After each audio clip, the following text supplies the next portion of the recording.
Warning. The Savage Nation contains adult language, adult content, psychological nudity. Listener discretion is advised.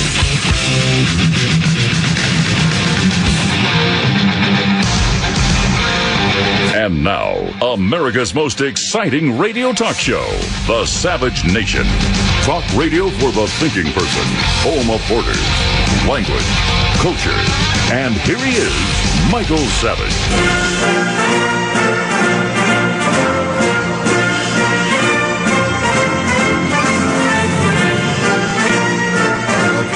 Savage Nation. Today's show is really straightforward.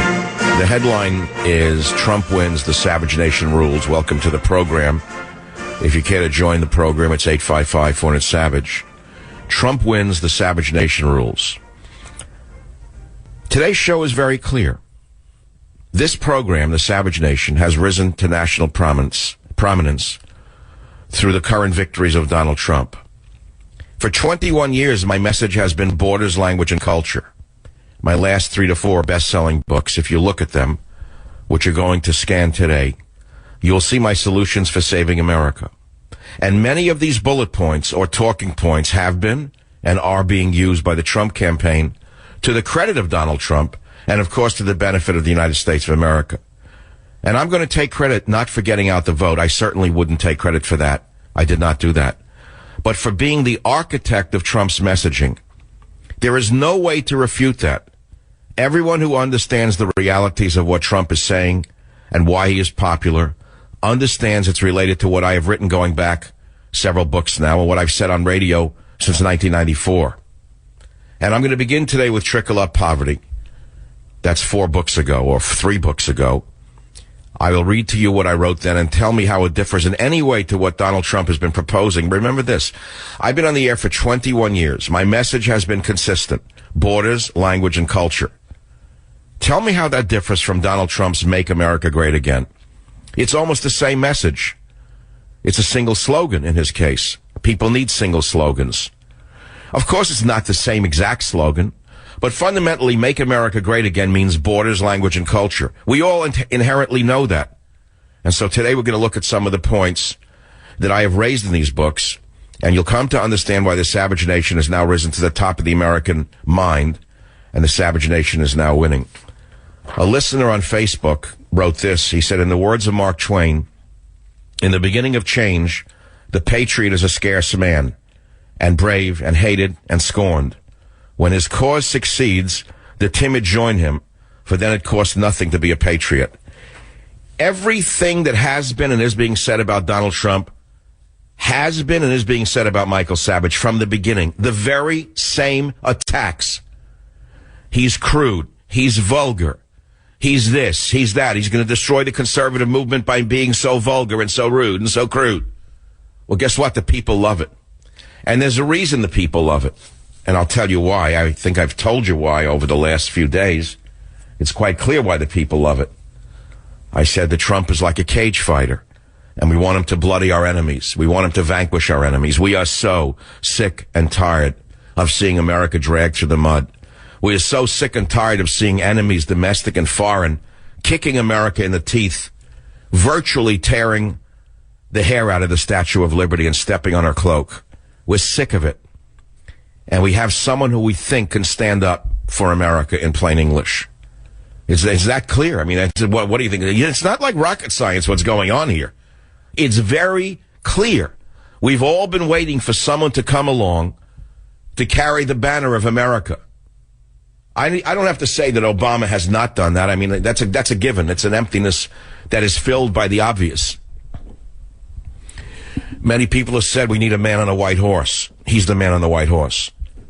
As imperfect as he is, he's the man on the white horse. He's the gladiator. There he is. There he is. It's that simple. Now, I'll go into the details of the books in a little while, but I want to talk about that in a general way for a second. I look back on my life and I look back on Donald Trump's life, and it's very interesting to me. We come from different sides of the tracks in Queens, New York. You may not know that. I've said it before. Many of you have never heard it. Union Turnpike is a long street that runs down the center of a large portion of Queens, New York. On one side there were some wealthier enclaves, including the one that Donald Trump grew up in, Jamaica Estates, which was near Cunningham Park. The houses were beautiful. I haven't been there in so many years, I don't know what they look like. Today, they probably look like small houses to me, in the sense of where I live, what I've become, and such. I happen to live in a small 2,000 square foot cottage, incidentally. I have residences in other places. I never go to them. I'll be honest with you. But he lived in a mansion in short order. I lived on the other side of the boulevard, Utopia Parkway, where there were attached houses and semi-attached houses. If you know what a row brick house is, they were built all over middle America, lower middle class America. And they were the first step up from apartments for many poor people. And we came from an immigrant family. We lived in a rental apartment in the Bronx, New York. And we first moved to Queens, New York, to a rental, the upstairs floor, I'll never forget it, of an attached house on 170-something street. And to me, it was a paradise. There was a green lawn in the backyard. Could walk to school without stepping over garbage or being bitten by a rat or attacked by anyone in the streets. It was the promised land. And it was interesting to me that as my father worked harder and harder, we wanted to buy a house. We kids, of course, couldn't wait. And so we bought this little 20-foot by 100-foot lot house attached to the neighbors on both sides. It had a little garden. It had an upstairs, a downstairs, and a basement. It had a little garage below it. It was the American dream. We had made it. Of course, we wanted to move across Union Turnpike to the estates. We knew we'd never get there. We thought we'd never get there. Well, the point is, we breathe the same air. Now, I went to Jamaica High School. I then went to Queens College. I never went to a so-called private college. I wished I could have, but we didn't have the money, and I didn't have the ability to go there because my father wouldn't pay for it. It's that simple. He said to me, if you can't get a scholarship, you're not going. Either you earn it on your own or do whatever you have to do. He said, I'm not paying for it. I hated him for it, I'll be honest with you. I never forget, as long as I live, what he said to me one day in a car. I turned red when he said to me, I'm not paying for any private college. If you want to go to a city college. Whatever you're going to do in life, you're going to do on your own. And what does this have to do with Donald Trump? I'm an outsider. Is he an outsider, really? I don't know. He's built skyscrapers all over the world. He's built golf clubs all over the world. What have I built? My books are my buildings. My books are my buildings. I've always been a person of ideas. I've always been a person of ideas, and I built my buildings in my books. My books, if you stood them up and you made an island and you put the books up on their spines, I would say those are my buildings. And maybe they'll last, some of them. Some of the ideas will. Maybe they won't. But those are my buildings. And many of the ideas in the books are being used right now in America, and they're becoming the parlance of America. People are allowed to say it freely now without shame. They're not embarrassed. They're not afraid. I received an email this morning. I won't read the man's name because it was in confidence, from a major news organization that has blacklisted me, Fox News. They won't let me on. Well, this man's been inviting me on for 2 times now. And he asked me to debate the candidacy of Donald Trump this weekend in front of 500 students at the Students for Liberty Conference. And I said, I can't go there. But I wrote this. I said, you have no idea how honored I am to be considered for this important debate. I would love to do it, but the travel is impossible for me. Trump is hated because of many factors. 1, his message is that of the savage nation. I've been preaching borders, language, and culture since 1994. 2, he is outside the political structure and therefore a threat to the established political order. 3, he is pompous, arrogant, crude, and bullying, exactly what the people want in a new leader filled with so many vicious threats, both internal and external. You can quote me if you wish during the debate. I will actually be reading this on my show today. It's my topic. The savage nation rises. Trump's victories reflect our message. That's the beginning of the program. I don't want to dip into the books yet and prove to you that what I'm saying is 100% true, but I will do so shortly. Again, if you care to join the conversation, the phone number is 855-407-2882. Let me go back, actually, now that I have a few seconds here, to Trickle Up Poverty, which was the first bestseller in a long sequence of one bestseller after another. It was published at a time in I don't even know the year anymore. The time has flown, 2010. God, where's the time gone? But if you look at the back of the book, and many of you bought the book and read the book and passed the book around, I put together a list at the back of the book called The Savage Manifesto, Borders, Language, Culture, and Economics. It was chapter 11 of Trickle Up Poverty. And I quoted Albert Einstein, where he says, the world is a dangerous place to live, not because of the people who are evil, but because of the people who don't do anything about it. I heard that in many different ways when I was growing up. And so I wrote the book, and I wrote some ideas. And tell me how they differ from Make America Great Again. Close the borders. I'm quoting my own book now. Use illegal aliens to build a wall between the United States and Mexico. Hire Sheriff Joe Arpaio to oversee the project. Pay the illegals for their labor in the form of a one-time worker fee. Upon finishing, repatriate them. Next, defend the borders. Pull the troops out of Germany and South Korea where they're doing nothing and put them on our southern border where there's a real threat to our citizens. Defending South Korea can be done with our ships and subs with their tactical nuclear weapons. Next, I wrote, defund and repeal Obamacare. Sound familiar? I wrote, remember how the Schechter brothers overturned FDR's socialism? Sue on the grounds of religious freedom. Use Schechter brothers' strategy from Chapter 5.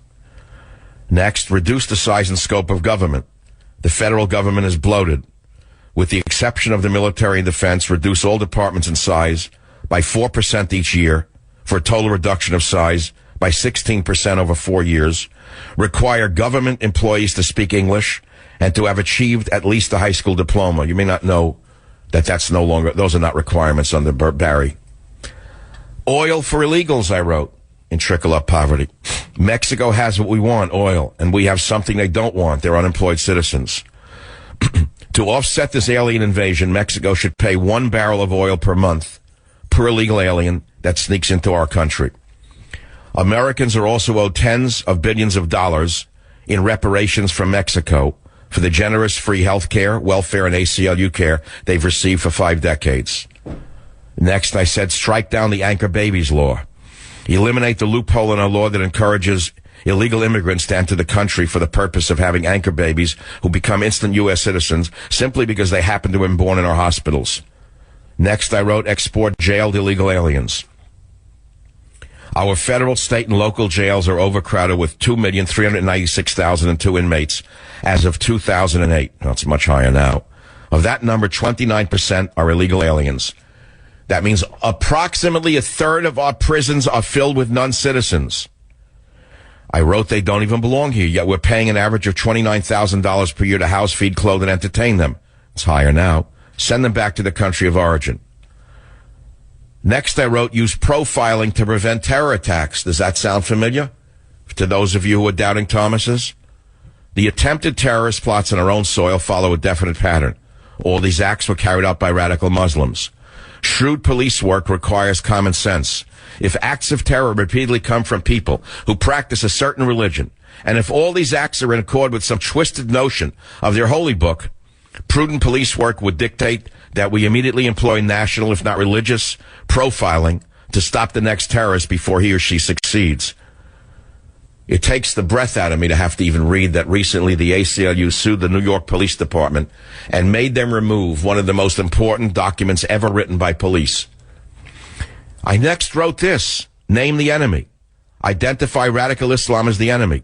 Demand that the Attorney General, in that case Eric Holder, stop scrubbing federal policies and communications of truly descriptive words such as terrorist and jihad and Islam and start telling it like it is. Furthermore, don't extend the rights guaranteed to American citizens to enemy combatants. Don't prosecute them in civilian courts.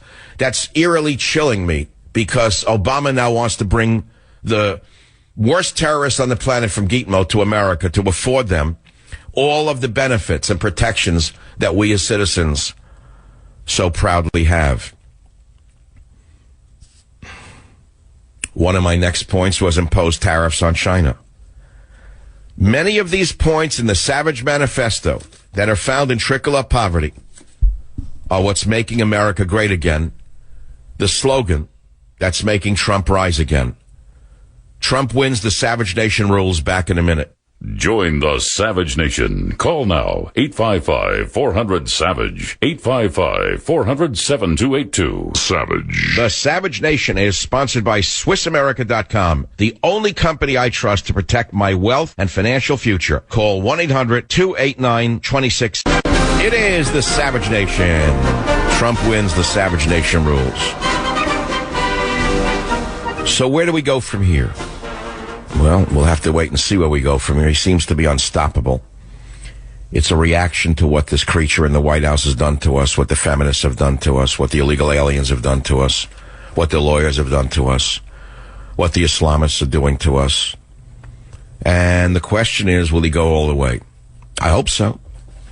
But I want to go back to what I'm saying, and I'm going to take credit for it, because there's an adage from a great man in the 1300s, or in the 1100s, sorry, when he wrote, "If I am not for myself, who will be? If I am only for myself, who am I?" I never forgot that one when I learned it about 25 years ago. And we're living in an age where you have to promote yourself. No one's going to do it for you. And I live in a very competitive business. It's one of the most competitive businesses in the world, talk radio. There's no support fundamentally. There's no lights, cameras, action, no women, no legs, no lipstick, no high heels, no flashing lights. Basically, what we live on are ideas and our voice and our delivery. You think about that one. Think about a show that we're doing in radio, all of us. It's a one-man show with some great support, but nevertheless, it's a one-man show with callers. But it comes out of our head, our heart, and our soul. But if we don't have the ideas, we're not going to last in this business. It's as simple as that. If there's no fundamental basis to our what we are saying, if it's just hot air, we come and we go, like the liberal radio shows have come and gone. The Savage Nation right now, the ideas that you've heard on this show for as many years, months, or days you've been listening to it, are why Trump is popular. Our time has come. Our time has come. Do you understand what I'm saying to you? Our time is now. Borders, language, culture.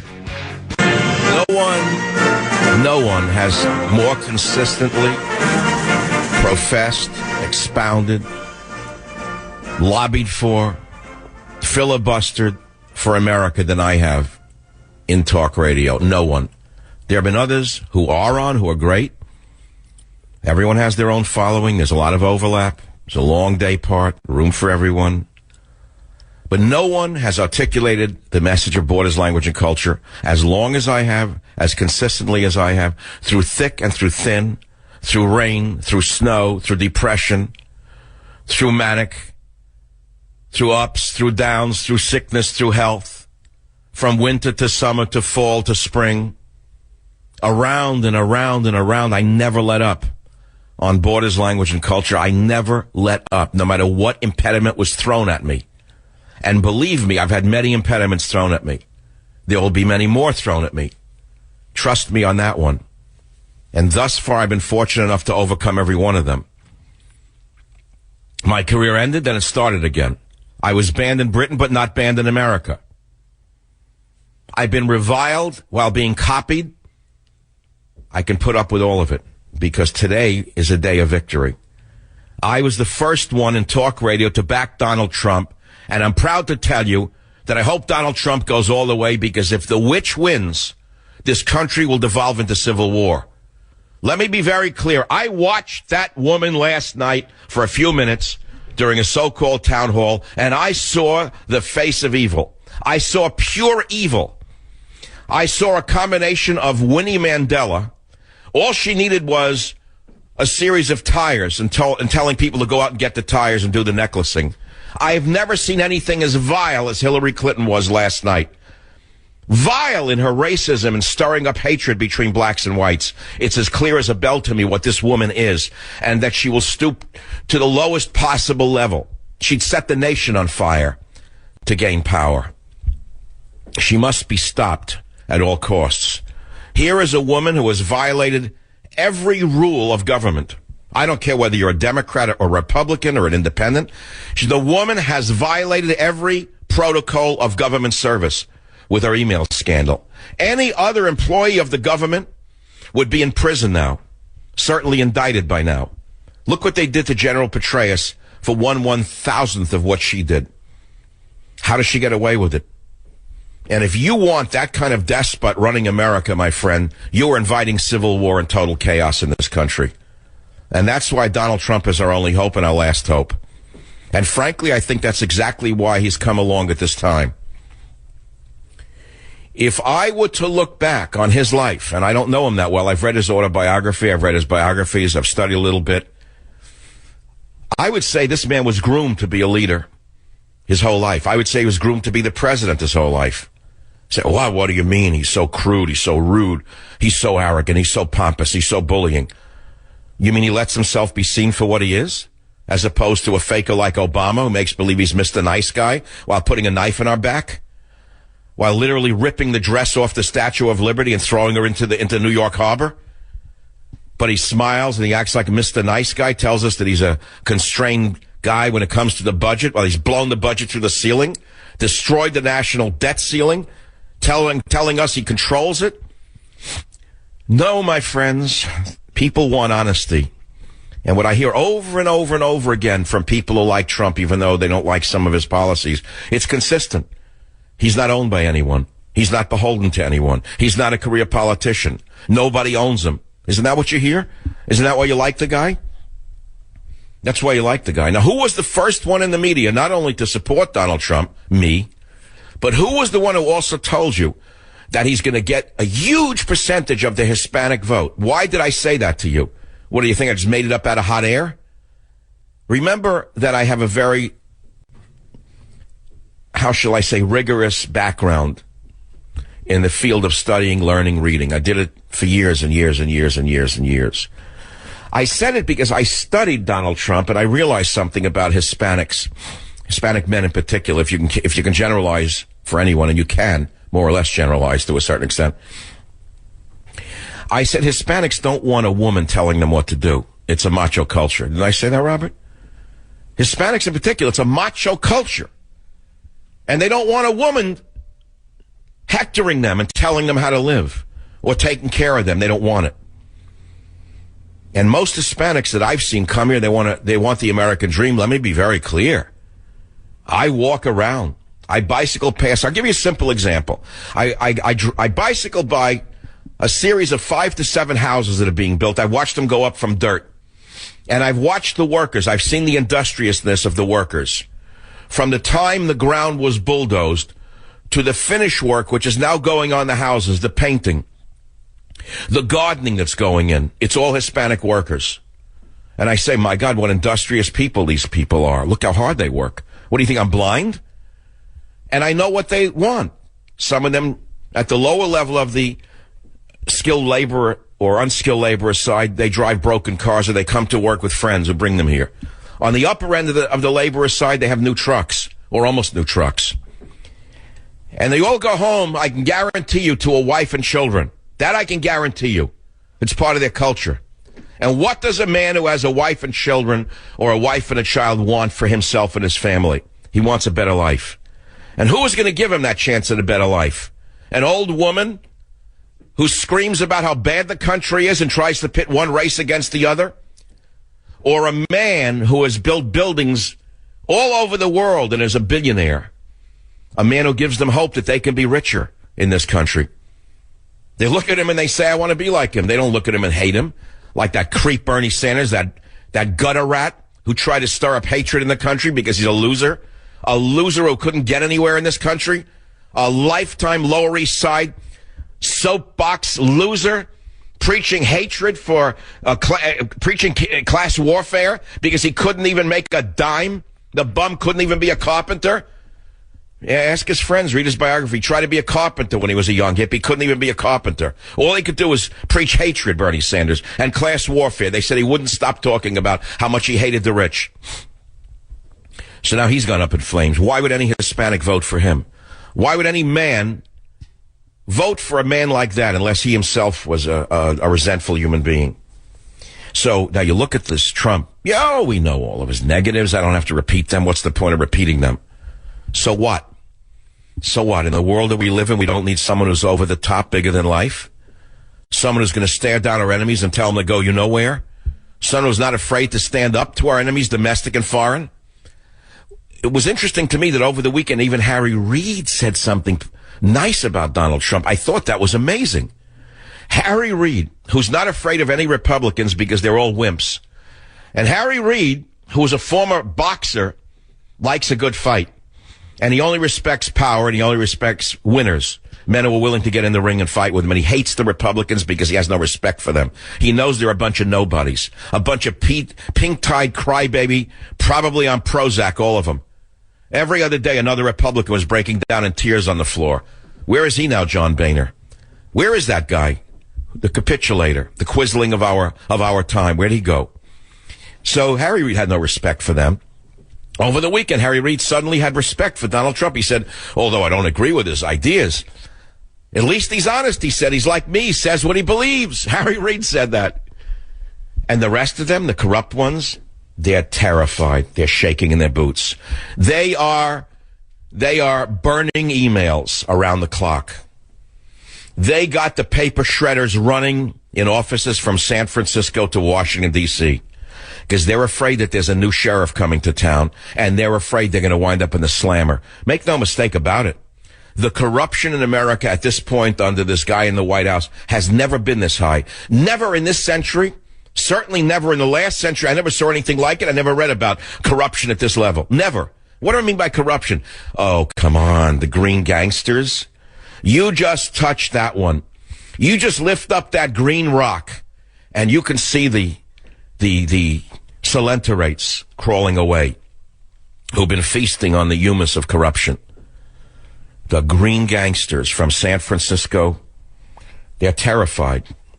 And they're afraid they're going to get caught. Here in San Francisco, there was a guy, Leland Yee. You probably don't know him nationally. He was just given jail time today, I think 5 years. He was a state senator. State senator. You'd think he was untouchable.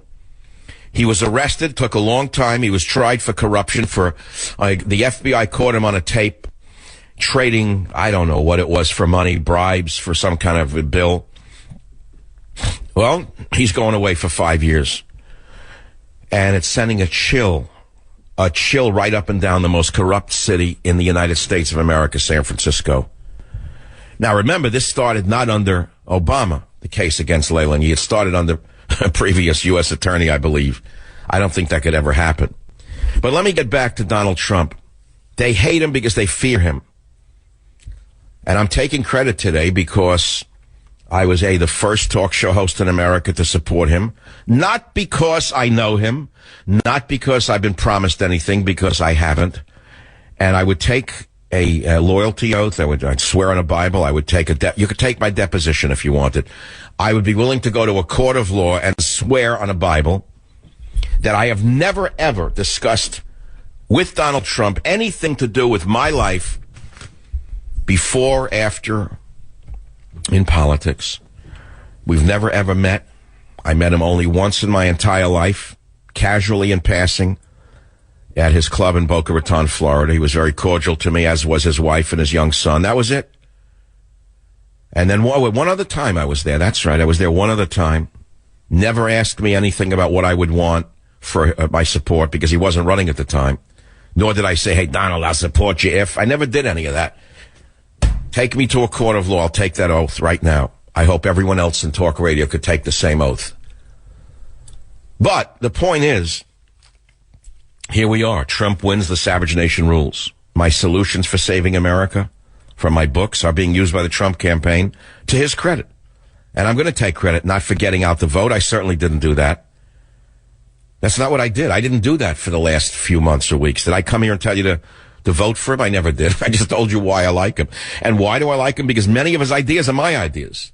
Some of them probably were heard on my show by him over the years, either directly or indirectly. I want you to remember what I just said to you. I wasn't born yesterday, and I didn't start in talk radio yesterday. 1994, I became a national host in the year 2000. From the year 2000, I was heard across America. At different time slots, it doesn't really matter. People get into cars at different times of the day. They heard this gravelly New York voice in New York, I used to be on WOR. I've been on WABC now for a long time. For a while, I was off the air in New York. Then I was back on the air in New York. And everyone in New York who has a brain heard me at some point, whether they got into their limo or their taxi cab. I know many of you are taxi drivers and you run my show in your cabs live and loud. You have for years. I've got a lot of emails on that. Whether you got into your limo. I knew a network TV president's wife who lived on Park Avenue, who told me that she would have her driver stop the car outside the garage just to listen to my show every day. I've had a huge success in New York in ideas. It doesn't matter how high the ratings were or this or that. I'm talking about ideas. My books are my buildings. Donald Trump is a builder who's built magnificent buildings in New York, Atlantic City, Florida, golf clubs, Dubai, I don't even know where, all over the world. He's a builder. I wouldn't know the first thing about building a one-story house. I wouldn't know how to put a foundation down. He does. Think of the people he's had to work with to build those buildings. Think of all of the complexity to get the unions in line, to get the concrete poured and not stopped, to get the electricians not to walk off the job. Do you know what is involved with that? That's exactly why he's going to be a great president, because he knows how to negotiate. And I could denigrate some of the other candidates, but what's the point? They're losing. They're losing. The people already in their own way understand all of this. Most of them that I know of have done nothing in their life except be politicians. The only ones that are on the stage who've done anything that I can tell on the Republican side, who've been something other than politicians, are Donald Trump, whose buildings speak for him, and Ben Carson, who's done something real. He's a surgeon. And a great surgeon at that, a pediatric neurosurgeon. I have to repeat to you over and over again. You cannot become a pediatric neurosurgeon through affirmative action. You cannot. It's impossible. You have to perform. And if you don't perform, you don't become a pediatric neurosurgeon. It's not like community organizing. I'll be back in a minute. Join the Savage Nation. Call now, 855-400-SAVAGE, 855-400-7282. Savage. Hey, our Savage Nation is sponsored by SwissAmerica.com, the only company I trust for wealth insurance, gold and silver. Call 800-BUICO.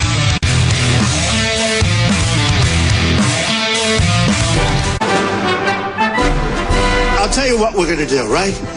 We get greedy, right? Now we're going to get greedy for the United States. We're going to grab and grab and grab. We're going to bring in so much money and so much everything. We're going to make America great again, folks. I'm telling you, we're going to make America great again. That's as simple as that. It's as simple as that. 40 actions to save America. We're having a victory lap today on the Savage Nation. Trump wins, the Savage Nation rules. We've now risen to national prominence through the victories of Donald Trump. 21 years, the same message, borders, language, culture.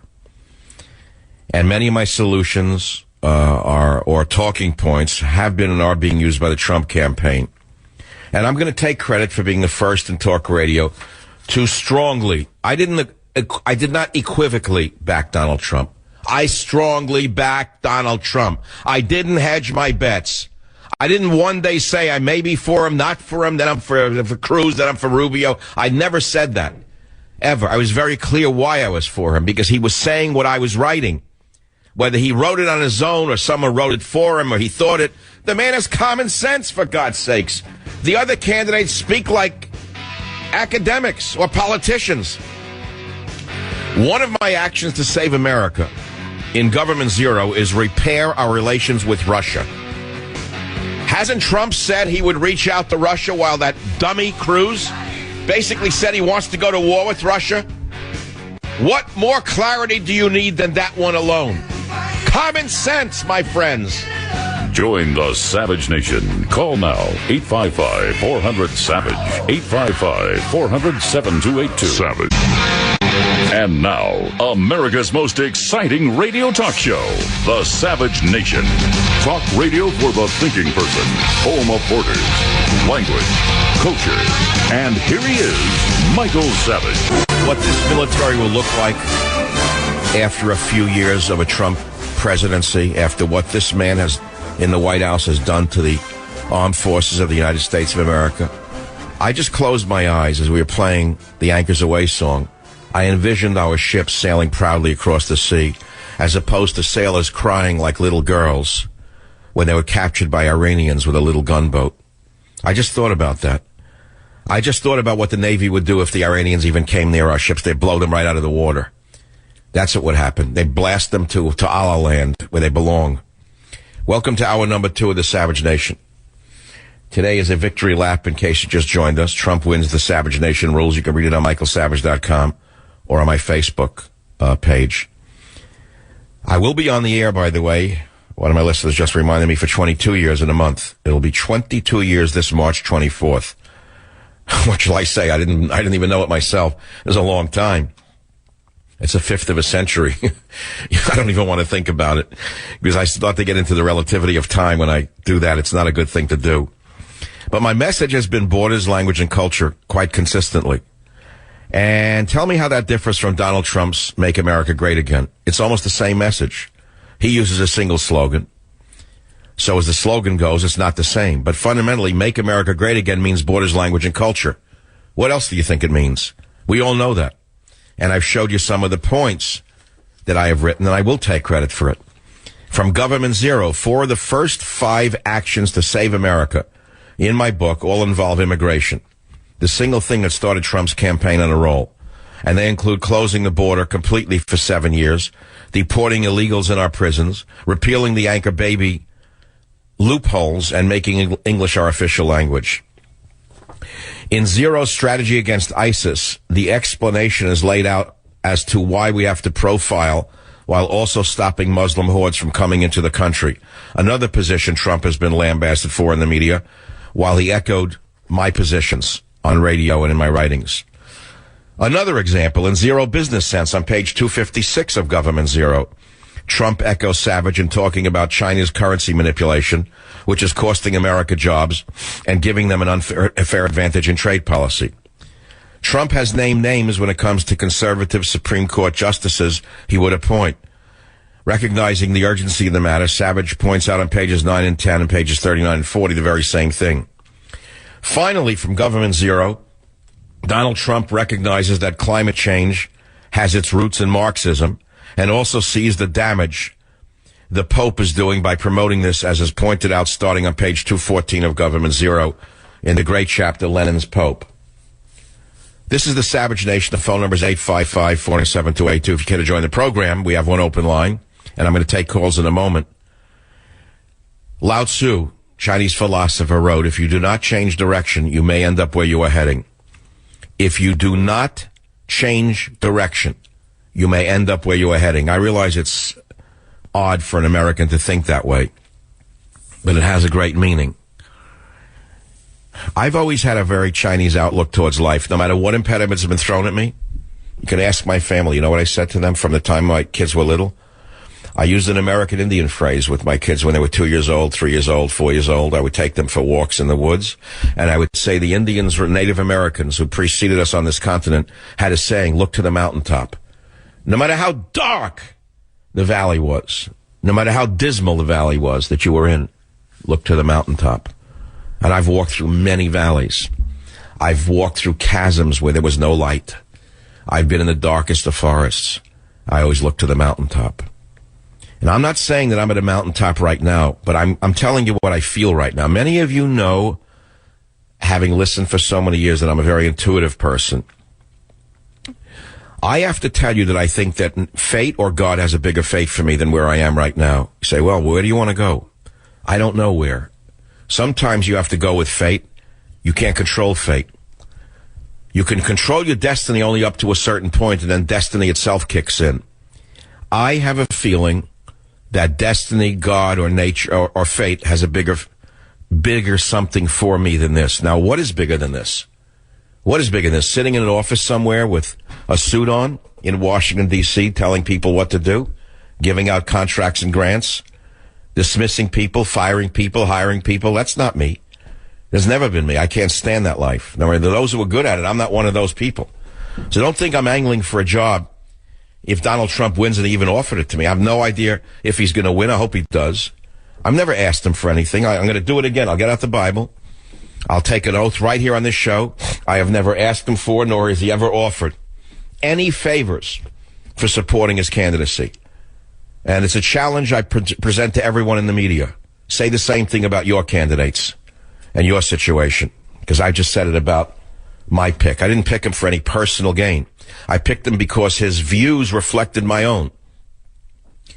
And that's why it's a day of victory for you, the listeners who have supported me by listening to the show. You weren't just listening to the show because you like my voice or you like my shtick or my diversions. Maybe you do, maybe you don't. But you also fundamentally are listening because my ideas mirror your ideas for America's future and what we needed to save us. And boy, we've been through some very, very bad times. We're not out of the woods yet. It's not over. If the witch wins, there'll be civil war in America.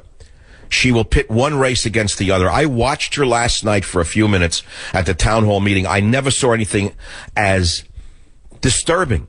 That's the only word I can think of as her. She was literally pulling a Winnie Mandela on America. She was fueling the hatred of whites by blacks in order to get ahead. This is a frightening thing to watch. I don't even have to mention Bernie Sanders. All you got to do is mention Hillary Clinton. Pitting blacks against whites to get ahead at a time like this, throwing fuel on the fire, being incendiary by feeding the big lie that there's white privilege, that the game is stacked against blacks. It was sickening. We have a black. All I said to myself was, what am I listening to? We have a black president, a black attorney general, a good portion of the executive branch of the government is run by African Americans. What the heck is she talking about? And again, she feeds the big lie like it's the Jim Crow South. Again, fueling those people who have hatred in their souls to express that hatred in the most horrible ways. Everything is at stake right now in this election. And that's why Donald Trump is liable to win, because even Democrats know what's going on. Even Democrats don't like Hillary Clinton. They don't like her at all. They've seen her in action. I'll tell you another little secret. Women don't like Hillary Clinton. The older women don't like Hillary Clinton. Maybe the younger ones do, but I don't think even millennials, another name for them. The younger, the college girls. No, they like the idiot Bernie Sanders. They fell for his act, the Pied Piper of class warfare. They went for it because they don't know any better. They were raised on Adderall and Marx, a toxic combination. Adderall and Marx. Adderall and Marx, a toxic combination. And along comes Grandpa telling them it's good to hate someone with something and take it from them because they all stole it from you. So they bought it. But the older women don't like Hillary Clinton. They love Donald Trump. There's actually I'm going to try to pick the right word. There's a romance with Donald Trump. There's almost a frenzy for Donald Trump in America right now. And that's going to help a lot. His family, very interesting. You didn't see them in the beginning, did you? It was all based on his Build a Wall. It was all based on Build a Wall. That's what set him off. Right out of my books. Now, did he get it from my books? No, probably not. It's common sense, Build a Wall. You don't have to get it from my book, Stop the Coming Civil War, or Trickle Up Poverty, or Trickle Down Tyranny, or Government Zero. He didn't have to get it from my books. It's common sense, Build a Wall. It worked for the Israelis. Notice there have been no suicide bombs in Israel for quite a while now. The very same dark forces of liberalism that told the Israelis they were racist for wanting to live, that they were racist for wanting to see their children grow up without being blown up in a cafe in Tel Aviv. And don't build that wall, you Israelis. No, leave. No wall. Let them come in and blow your children up. Well, the Israelis went ahead and built the wall, and guess what? The bombs stopped going off inside Israel. Despite what the liberals told them, the bombs don't go off anymore. Well, let me tell you something. When that wall goes up with Mexico, you're going to see a big change in the United States of America. You'll see changes you could never believe. If that wall is starting, if Trump wins, you're going to see a huge emigration out of America, by the way, on its own. On its own volition, there'll be a monstrous emigration out of this country. Because the people are going to know what's coming, and they're going to say, you know what, I better get out while I can. I don't want any trouble, and they're going to start going home. They'll repatriate themselves. A large repatriation will occur spontaneously, incidentally. There will also be a curtailment of the flow of drugs into the United States of America. Do you have to be a genius to understand that? What do you think is going to happen if there's a wall that is policed by the Border Patrol? Do you think we're going to have what we have now with the drug epidemic? It's going to dry up on its own to a great extent, not overnight.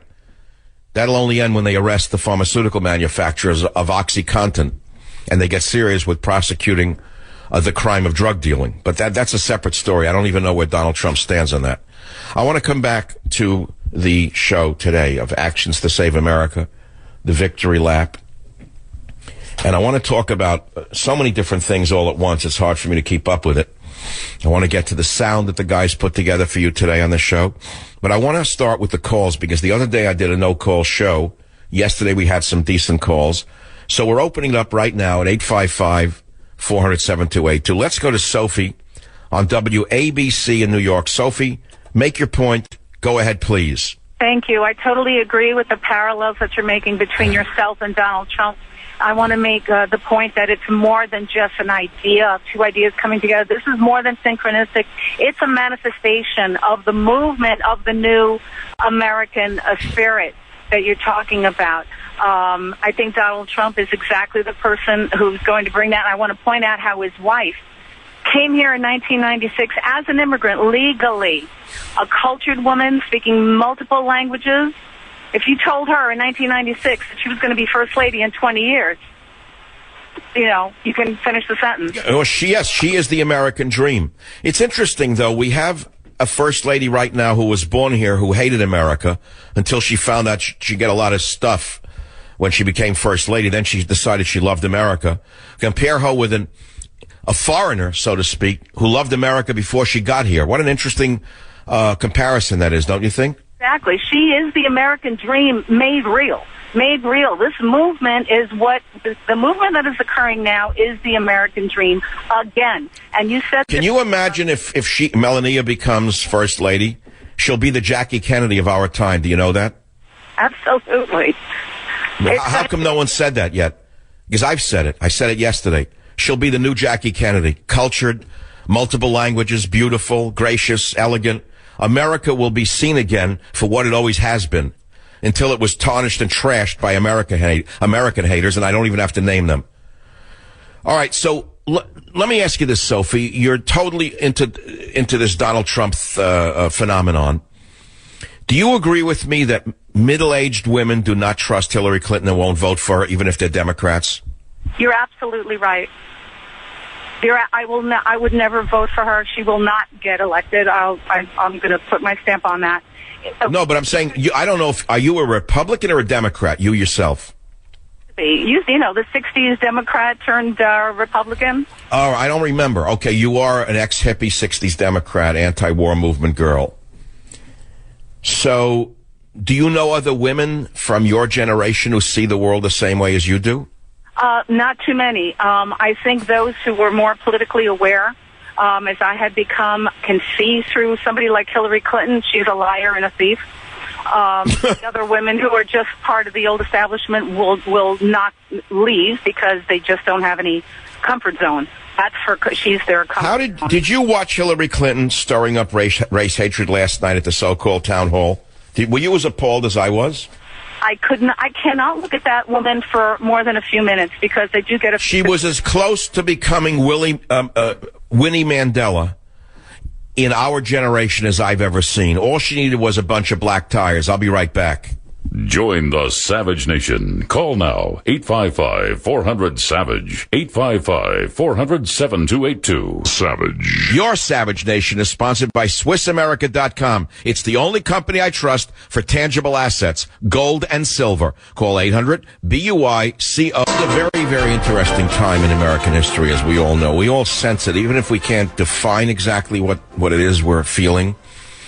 We know that there is a turning point right now after 8 years of what we've had. I don't have to further define what I've written in 3 books. We have a chance to go in the other direction.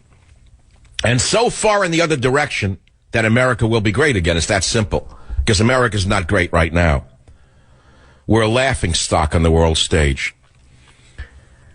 On a military level, It's a tragedy to see sailors crying after being captured without firing a shot. It's unbelievable that a president would reduce the morale in the military to this level.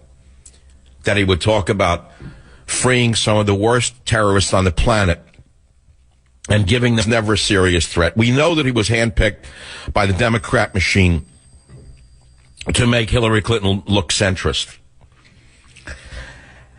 And we heard some of the things that were said last night by Hillary Clinton, which tells us that if she, God forbid, wins, it will be like South Africa in America right now.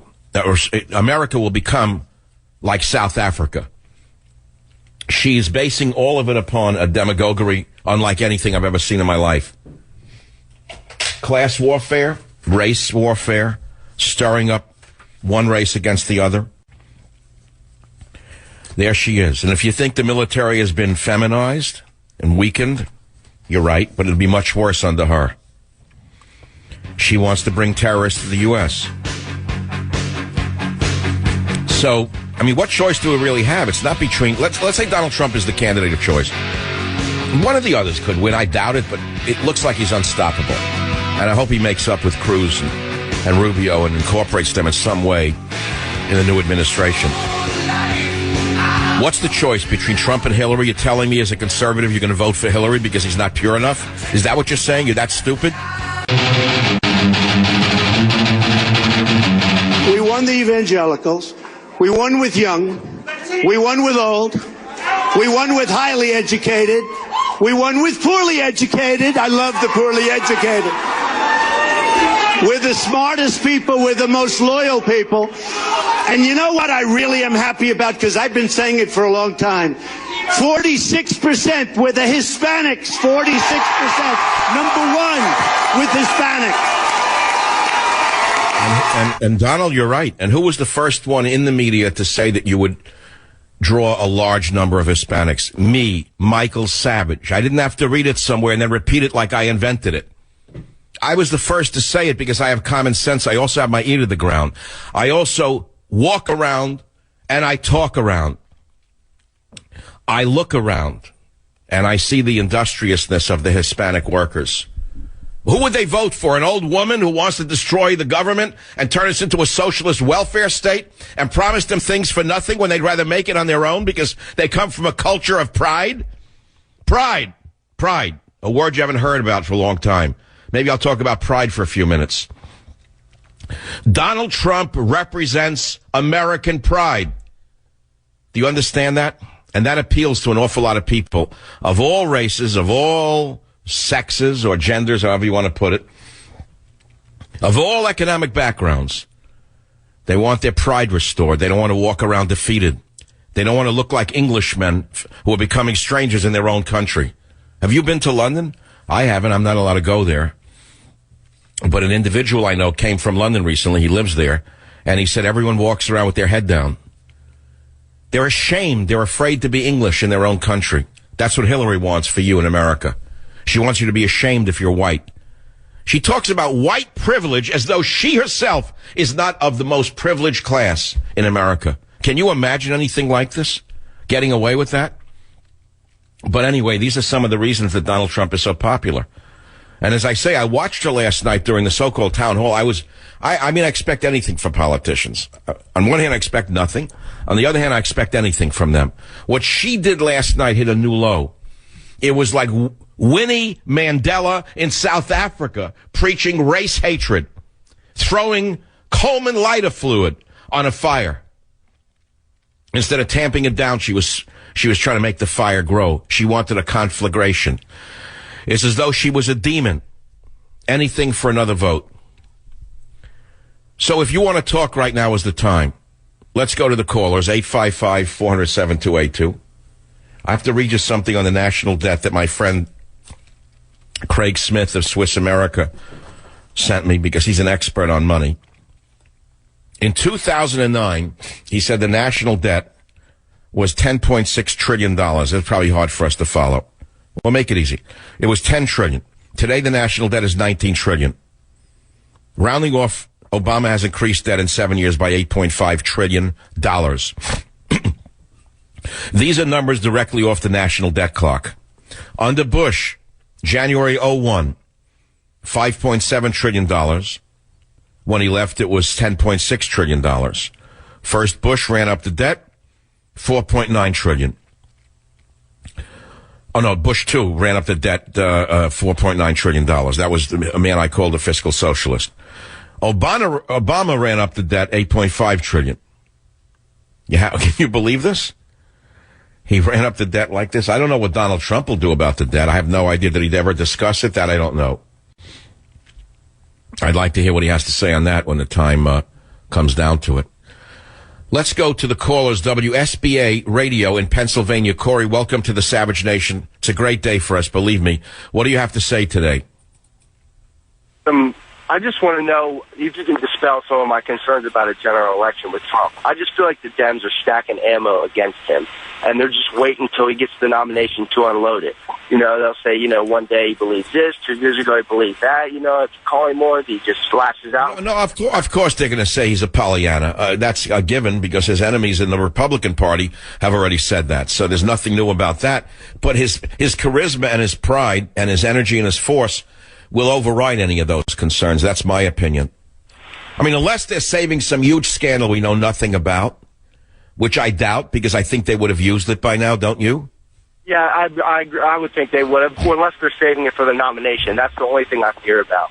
But what can they say that we haven't heard or read? That he went bankrupt and he used lawyers? So what? I mean, we all know that. Okay. We all know that. But if you look around the landscape of America and the world, his name is on an awful lot of structures that he built. That's pretty self-evident that he's done things. He's actually created something. What in the world has Hillary Clinton given anybody? She's never had a job. She's been a government worker her whole life. One way or the other. She's been in government. She's an insider. How could she pretend she's an outsider? Where is her appeal? Yep. What, because if she's not a man, that makes her appealing? I don't. All right, that covers that one. WMAL, Washington, D.C. James, go ahead, please. You're next up. I am a first-generation immigrant in the tank for Trump. I love Trump. I'm joyous that he won the Hispanic vote yesterday, proving the pundits on TV wrong, that immigrants, for some reason, don't like Trump. Dr. Savage, most immigrants, all right, understand Trump and like him privately. We don't say it out loud because of fear of being ridiculed by... Of course, right. You would be ashamed to say it to your friends and neighbors because they'd say, you're for him? You become one of them? So you'd never say it. But you see, the beauty of America is we have private ballots, secret ballots. You can vote quietly. No one knows what you did. That's why the unions are working right now to have ballots turned back to the 1900s again, where there were no secret ballots, where they would know who voted on what, so the people were afraid of the union bosses. Yes. One thing I want most Americans to understand is this. We immigrants, we migrate here for one reason, for the greatness of the United States of America. We understand that. And Donald Trump is bringing it back. Because where did you, what country of origin do you come from? I come from Ghana.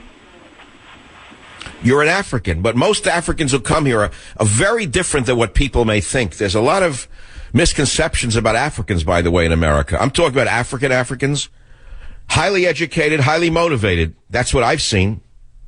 Yes. And growing up, there was one thing that motivated us. Of course, I grew up in the 80s, so yes, Ronald Reagan was all over, West Africa. We liked him and all of that. And there was one thing that drew us here, made in America product. And now, when we go back...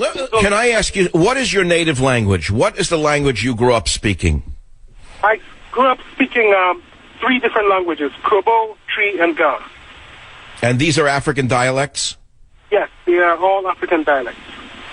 I want the listener to understand how complicated what I'm asking this man really is. He grew up speaking 3 African dialects. He's on a talk radio show in the greatest country on the world, free to speak his mind in our native language, and he's doing it more eloquently than most politicians can do it. Think about that. I want to thank you, sir. I'm sending you a copy of Government Zero because I know that you can read it. And you can get a lot out of it. If you like Trump, you'll love Government Zero. I want to throw a question out there. So, Jim, leave a few open lines for this because I've been meaning to do this. and I haven't done it yet. I said in the beginning of the show that today is a victory day, a victory lap, because the Savage Nation ideas are now kind of become currency, common currency. Okay, that's a given. Borders, language, culture. One way or the other, it's a truth. I mean, you'll have the detractors saying it's not true. It doesn't matter what the detractors say. You always have them. The cyber bullies will always be there. I also said something in the beginning. I said Donald Trump grew up on the other side of the tracks in the same neighborhood I grew up in. And I said he has all his buildings to show for his life. And sometimes I get down on myself and I say, wait a minute. You've had 28 books published. You have several unpublished. And there are those who try to knock you for having been so prolific. That's how bad it's become. In other words, being prolific is now something wrong. But I'm quite prolific because it's what I do. And I said my books are my buildings. Those are my buildings. Imagine creating a mock-up of Manhattan and standing my books up on this silhouette of Manhattan. Those would be my high-rises, okay? Hopefully some of them will live a long time. I also hinted at something else.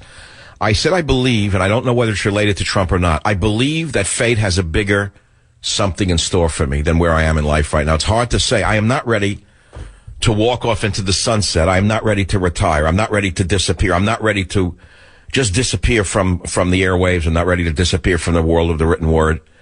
And I keep feeling intuitively that there's something bigger waiting for me, and I don't know what it is. So I will bring this question to my loyal listeners now, because I know many of you listen every day. And you've heard me through thick and through thin. And as I said earlier, through the darkest of times, through winters and summers and falls and springs, I have been espousing Borders, language, and culture. Sometimes I felt as though no one was listening. I felt as though I was wandering in a virtual desert. I felt like Moses wandering in the desert. The message had been lost. It had been forgotten. It's as though I was pulling up dry wells. No matter what I did, it was just a dry well.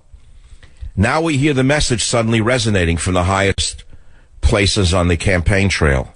And the message of Borders and language and culture, basically, that message is drowning out the hatred and the disharmony of the socialist Islamist left. We see that even immigrants are admitting to themselves that they're coming here for the American dream. And the American dream is not socialism. The American dream is not a government handout. The American dream is making a life for themselves on their own. They want to express themselves and be proud of what they did. That's the American dream that Donald Trump represents, in my opinion. So getting back again to what I said, that I feel fate has something larger in store for me, I will ask a question of my audience. If the day should come, and I don't know that it will, I don't even know if Donald will ever be on my show again, by the way. I'll tell you I don't know. I'll still support him. I'll still support him. It could be that his advisors have said, don't go on the Savage Nation, you don't need him anymore. I don't know what's going on. I don't talk to them every day. I've seen it before, and it could happen again. I don't know who's advising him, but I have a strange feeling that his advisors are like those of Romney. When I see that he's using people who tried in politics and failed, I say, oh, no, this is not good. So maybe he'll be on again, maybe he won't. I'll still support him because his ideas are my ideas. I mean, we agree, let's put it that way. Let's say the day comes that he is the nominee, and the day comes that there's a general election and he wins, and I get a call from someone that says, Donald Trump would like to meet with you. He'd like to know what you would like to do in the new government. Let's say that day came. I told you I'm not a bureaucrat. I couldn't do the job. I couldn't do it. If he made me the head of the biggest department in the country, I'd have to say no because I know I would fail at it.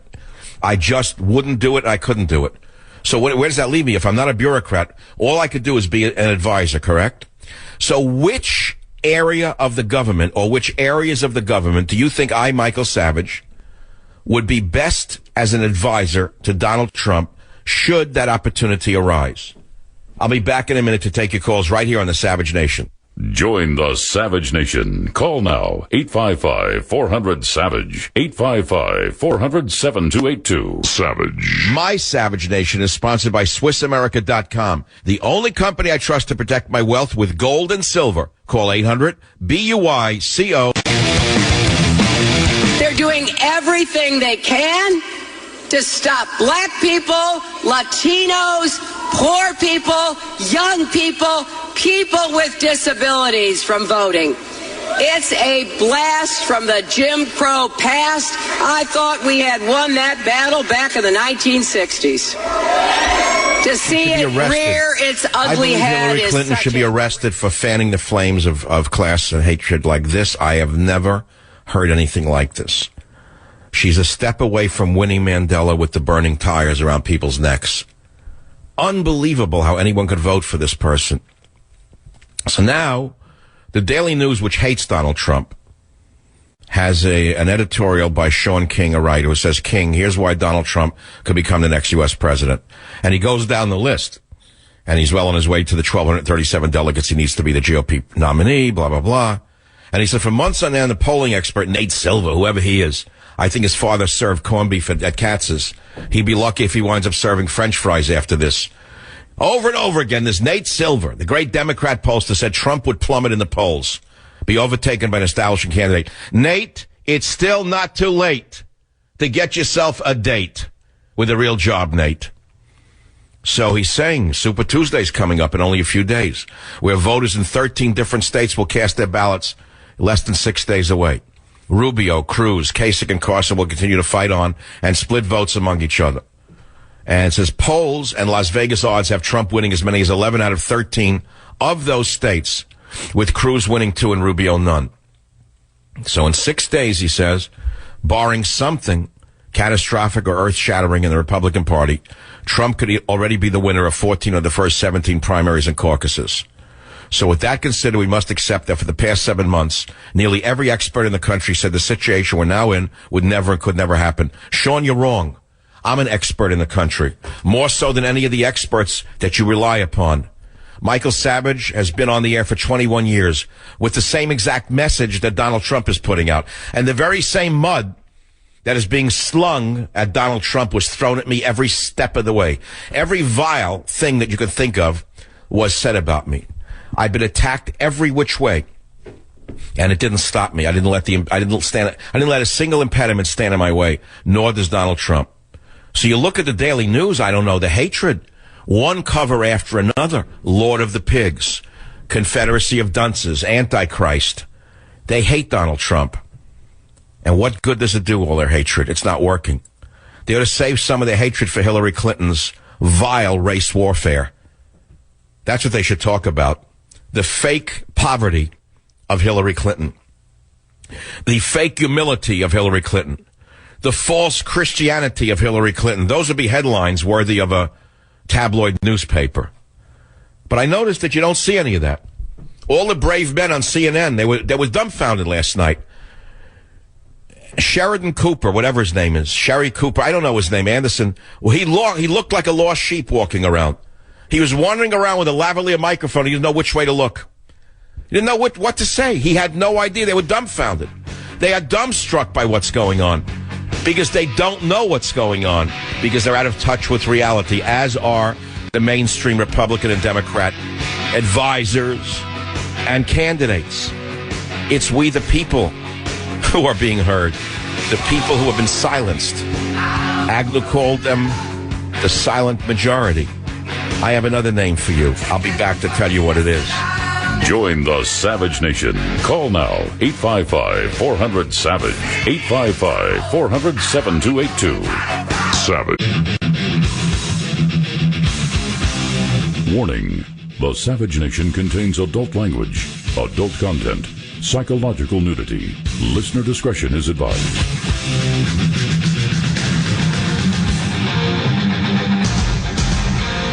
And now, America's most exciting radio talk show, The Savage Nation. Talk radio for the thinking person, home of borders, language, culture. And here he is, Michael Savage. Trump wins, Savage Nation rules. So where do we go from here? Where do we go from here? As I said, it's a very clear choice, and it's pretty clear to me why Trump is triumphing across America. Across all education levels. I don't mean you, of course, the cynic. You know better than everyone. Across races, age groups. And I said that I'd have a new phrase for you, which I thought of just now through inspiration. I went out for some air during the break, and I said, Agnew called this phenomenon the arising of the silent majority. Remember that? The silent majority? And I said now this is the re-emergent majority. Never forget we still are the majority in this country. Well, what do you mean we? Who's we? That sounds exclusionary. I'll let you figure it out. We are still the majority in this country, but most of us haven't been excited by a candidate in many years. Now, having said that, I know many of you are not excited by Trump at all. You don't like him. You've been told he's no good, he's this, he's a phony, he's a that, and liberal. But eventually you're going to come around to realizing it's either him or Winnie Mandela with the QVC jewelry. It's one or the other. You want either Winnie Mandela with the QVC jewelry, or you want somebody who just might make America great again and just might bring us together again by knocking a few heads together again. I guarantee a few things. If Trump becomes president, you're not going to see the ilk like Al Sharpton going in and out of the White House. He might go into the big house, but not the White House.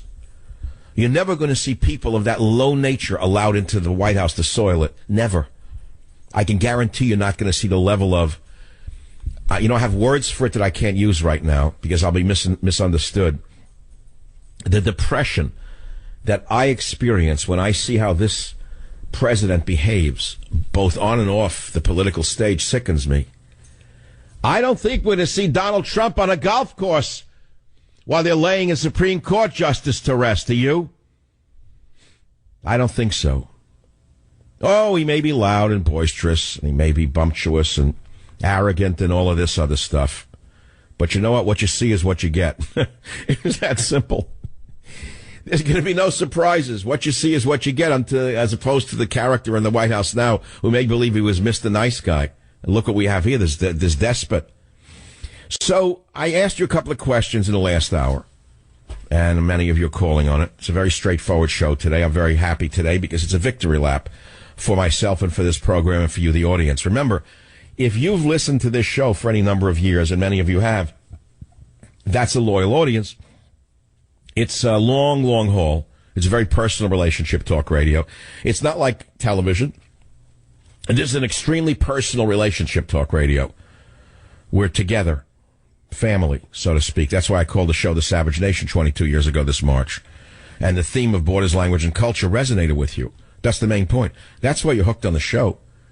Maybe you don't like some of the things I say or some of the things I do. It doesn't matter. It's like family. You get used to it. You put up with it. Because fundamentally, you're unified with me on a message. That's really what it comes down to.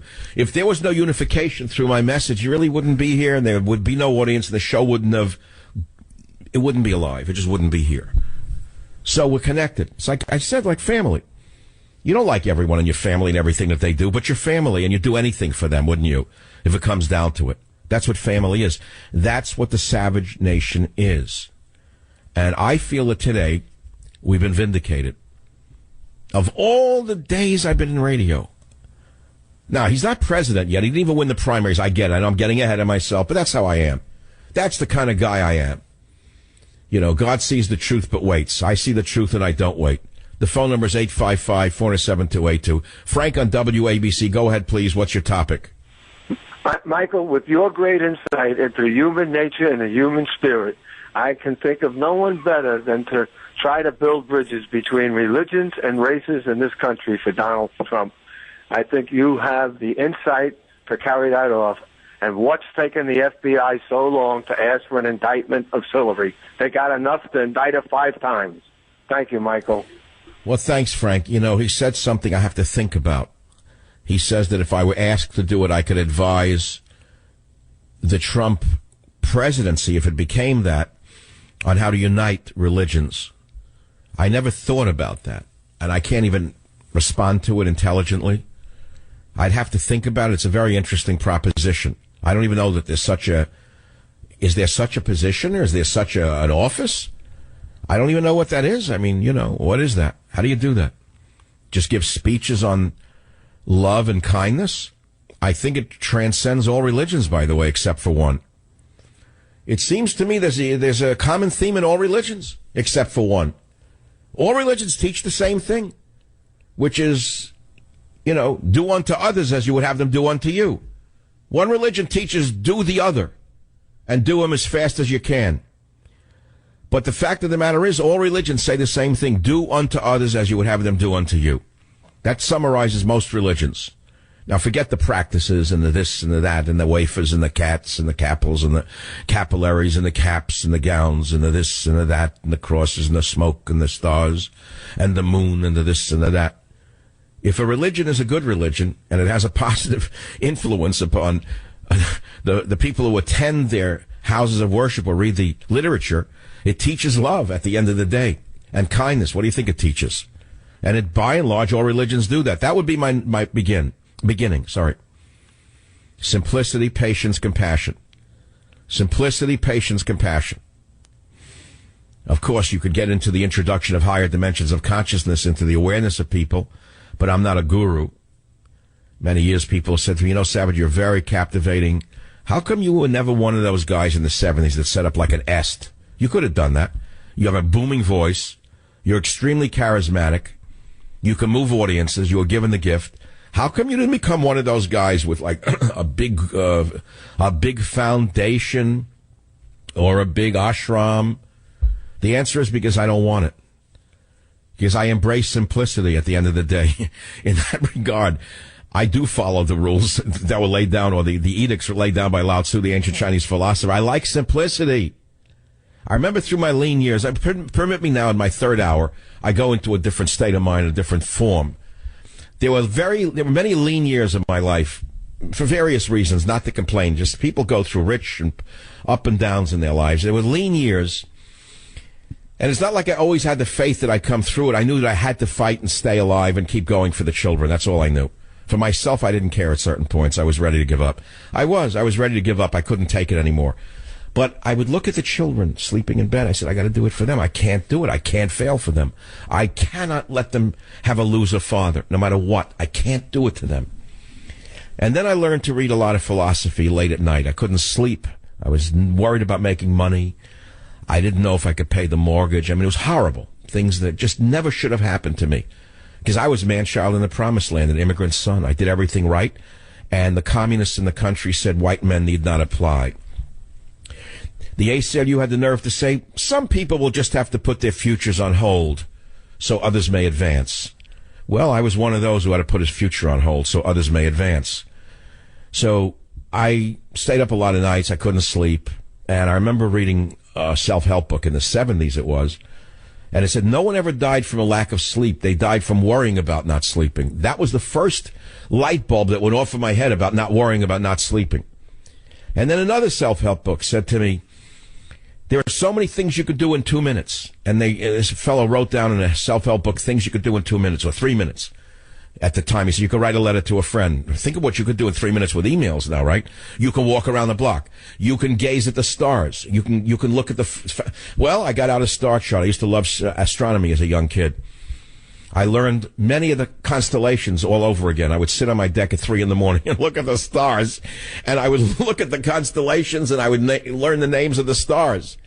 So what, am I going crazy? No, I mean, it retunes you back into things through simplicity. And then I was reading philosophy, Chinese philosophy in translation, and one of the things I read was, because I was kind of poor, hanging on there, and I read things like eating late is better than eating meat. This was the poetry or the philosophy of impoverished scholars in ancient China. They write things like that. I was so delighted by it. Eating late is better than eating meat. Things like that, Robert. Does that still resonate? Does that have any meaning? You know what I'm saying. Meaning having leisure and time was what it was all about. I'm still the same person. And now I'm tied to a clock. I eat during a show sometimes, like every day, because it's just the way it is. And during the break, I'm like scarfing down food, and I'm saying to the guys, how much time? 3 minutes. And I'm just gobbling. And so just a few minutes ago, I said to my assistant, I said, Brian, one day I'm going to wake up and I'll be able to finish a meal without saying, how much time do I have? I'll actually be able to sit and eat a meal. And boy, will I be bored. Because just eating a meal is not my goal in life. So what I'm saying is simplicity, emptiness is beautiful. Patience, most important thing on earth, patience. And I lack patience. Oh, do I lack patience. But it's one of the greatest treasures to cultivate. Another one that's lost in America today is compassion. I still have it. I don't know that I have it most of the time. I sometimes think I've lost my humanity, but I don't. And I know it's simply by how I react to people in my life when they need me. I may be pretty gruff to people who are tough and don't need me. You know, bristles and porcupiney. But when I have a friend in need, I know what I do, and I know where it comes from. You know what I'm saying? So I'm just, reflecting today. That's all. I'm not trying to prove anything. Knowing others is wisdom. Knowing yourself is enlightenment, Lao Tzu. He who knows that enough is enough will always have enough. The wicked leader is he who the people despise. The good leader is he who the people revere. The great leader is he who the people say, we did it ourselves. How's that one for Lao Tzu in ancient Chinese philosophy? I'll read it again. The wicked leader is he who the people despise. Hello, Barry. The good leader is he who the people revere. When have we had one of those? Dwight D. Eisenhower? Like 50 years ago? The great leader is he who the people say, we did it ourselves. We're waiting for that leader. Back in a minute. Join the Savage Nation. Call now. 855-400-SAVAGE. 855-400-7282. Savage. My Savage Nation is sponsored by SwissAmerica.com. It's the only company I trust to protect my wealth. Call 800-BUY-CO. National consciousness through the victories of Donald Trump. Just play it. That's from Patton, isn't it? 21 years, almost 22. My message has been the same. Consistent. Borders, Language, Culture. Last 3 books, if you've read them. Borders, Language, Culture. My solutions for saving America. Many of these bullet points have been and are being used by the Trump campaign. To the credit of Donald Trump, by the way. I'm sure some of them arose spontaneously because he's a man of common sense, as am I. But I will take credit for being the first in the media to back himself vociferously because his ideas were similar to mine. That was the only reason. I certainly wouldn't take credit for getting out the vote because I didn't. I did not electioneer for Donald Trump. But I am sort of the architect of Trump's messaging. No one can refute that. Everyone understands the realities of what Trump is doing and why he is popular. They understand what his message is. Never mind what the enemies of Trump are saying. They said the same thing about me, and they still do. So today I'm all over the place in one way and really focused in another. And before I was reading some philosophy from Lao Tzu and telling you that I was a big philosophy reader when I was in a certain stage of my life. But I remember certain things, and I read a lot of Plato. You know, Plato wrote Plato's Republic. That's where I got the idea for the Savage Nation. Did you know that? But many people don't know that. How'd you come up with the Savage Nation? Because I was a reader of Plato's Republic, and I changed Republic to Nation. So this is the Savage Nation you're listening to. We are the reemergent majority in this country. We've been silenced, beaten, reviled, spit upon by Hillary Clinton, called racist, called sexist, called every name under the sun, but we're not. We are the Americans that they hate and fear. Plato wrote, dictatorship naturally arises out of democracy, and the most aggregated form of tyranny and slavery out of the most extreme liberty. Plato also wrote, we can easily forgive a child who is afraid of the dark. The real tragedy of life is when men are afraid of the light. That's what this show is about. This show is not about darkness, it's about light. And the real tragedy of America right now is that we have prophets of doom, prophets of hatred like Hillary Clinton, Bernie Sanders, and then we have prophets of lightness, and shall I say the word success? That's what Trump is selling. He's selling lightness and success. I realize he's not pure enough for those who read textbooks on purity. But that's what he's selling. He's selling basically the idea that we can succeed as people and succeed as a nation. That's the whole thing. Now, I don't know about the faith issue. I know that I watch fights and I watch warfare, and I've watched fights and warfare and read about it all my life. And I know that those who are armed with faith are the stronger warriors. I've seen it in the boxing ring. I've seen it all over the sports arena.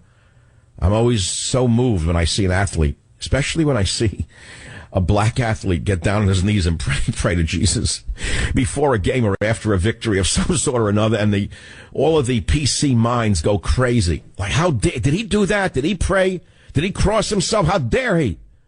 Because they're armed with faith. You understand what I'm saying to you? Now, I know Trump's not that kind of guy. He's not a Bible pounder. He's not going to be one of those with the Bible and the cross. And maybe that's fine because that's up to us anyway. But it's clear to me that events are changing all of us in this country right now. You know, that's what's happening right now. So if you want to call the show, the phone number is 855-400-7282. Let's go to the callers on the Savage Nation. Oh, God, there's so many good callers. I don't know which one to take in 30 seconds. KSFO, San Francisco, Debbie.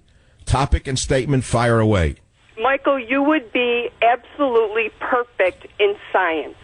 Science, the academia papers that come out, the journals are rigged. There are so many brilliant scientists out there that never get a chance. Absolutely, they are the equivalent of the outcasts because they're not tied into the system. There's a lot of young and old scientists who can't even get papers published, let alone get a teaching position. That would all change if I were to advise the NSF or the NIH. Believe me, I would make certain that there's science again and real medical research in this country. Stay on the line. I want to ask you something. Savage Nation, at least we're on the road to happiness. Plato wrote, one of the penalties for refusing to participate in politics is that you end up being governed by your inferiors. Does that ring a bell? I'll read it again. Ancient Greek philosopher Plato.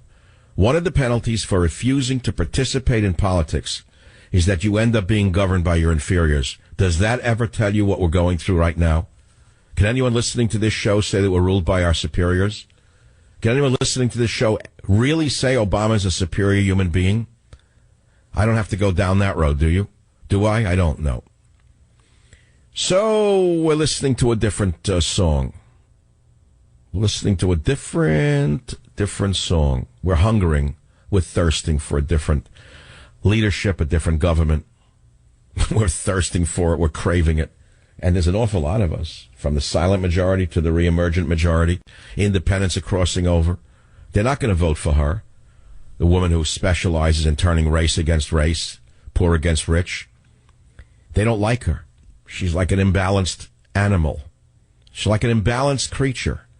And she can only foster more imbalance in the society. We feel it. We can sense her imbalance. She's like someone who has come up from the world below. Sort of like a vessel full of injustice. And who wants to bring all of the evils of the world to the surface in order to thrive as a demagogue. Maybe I'm speaking in too flowery a language. But I listened to that woman last night for a while until I almost wanted to break the television. She was like a Winnie Mandela, a step away from the burning tires, the necklacing. I don't even know if I should play it. She's thriving on pure hatred, right? She's running on pure hatred. Trump's not running on hatred. Think of his motto. Make America great again. I don't see any hatred in that, do you? Unless you hate America, I guess that's hateful. Make America great again is a bad thing to say. And listen to her. Listen to clip 08. Robert, please play 08 of Hillary Clinton. I see so much anger and fear and bitterness. Some of it's being played out in our political system right now. The kind of language that's being used, violent images, threats against people. It is deeply troubling to me because we have to try to unite our country, not divide it, if we're going to deal with a lot of the challenges. You're Miss Purity. You're going to unite us while speaking about when you were asked by blacks in the audience last night. You talked about white privilege. Then you talked about how blacks can't get ahead in America when we have a black president and a black attorney general and so many black people in so many high positions. You know, don't talk to me about bringing people together, Mrs. Clinton. You're like a creature from the world below, bringing up nothing but evil. Bringing imbalance to this society when we want an educated and disciplined America again. We don't want the garbage in the streets anymore. The human garbage and the physical garbage. We're sick of it. We'd like to have an orderly and beautiful America again. We don't want the squeegee men and the bums and the rapists and the muggers and the knifers in New York City. We don't want those defecating in the streets of San Francisco to get away with it. We want them clobbered over the head by a cop and thrown into a deep holding cell. We are sick of being run over by the bums and the lowlifes in this country. Make no mistake about it. That's what we want, a beautiful, educated, disciplined America. We don't want the filth that the Democrat socialists seem to specialize in and promote. Of course there's anger in America. Of course there's anger in America. How much of this filth can we take? The sewer pipe of Hollywood. Instead of talking about the excesses of Wall Street, Mrs. Clinton, who you live off, the Clinton Foundation is not exactly a charity that gives away much money, is it now, Mrs. Clinton? Why don't you talk about the sewer pipe of Hollywood?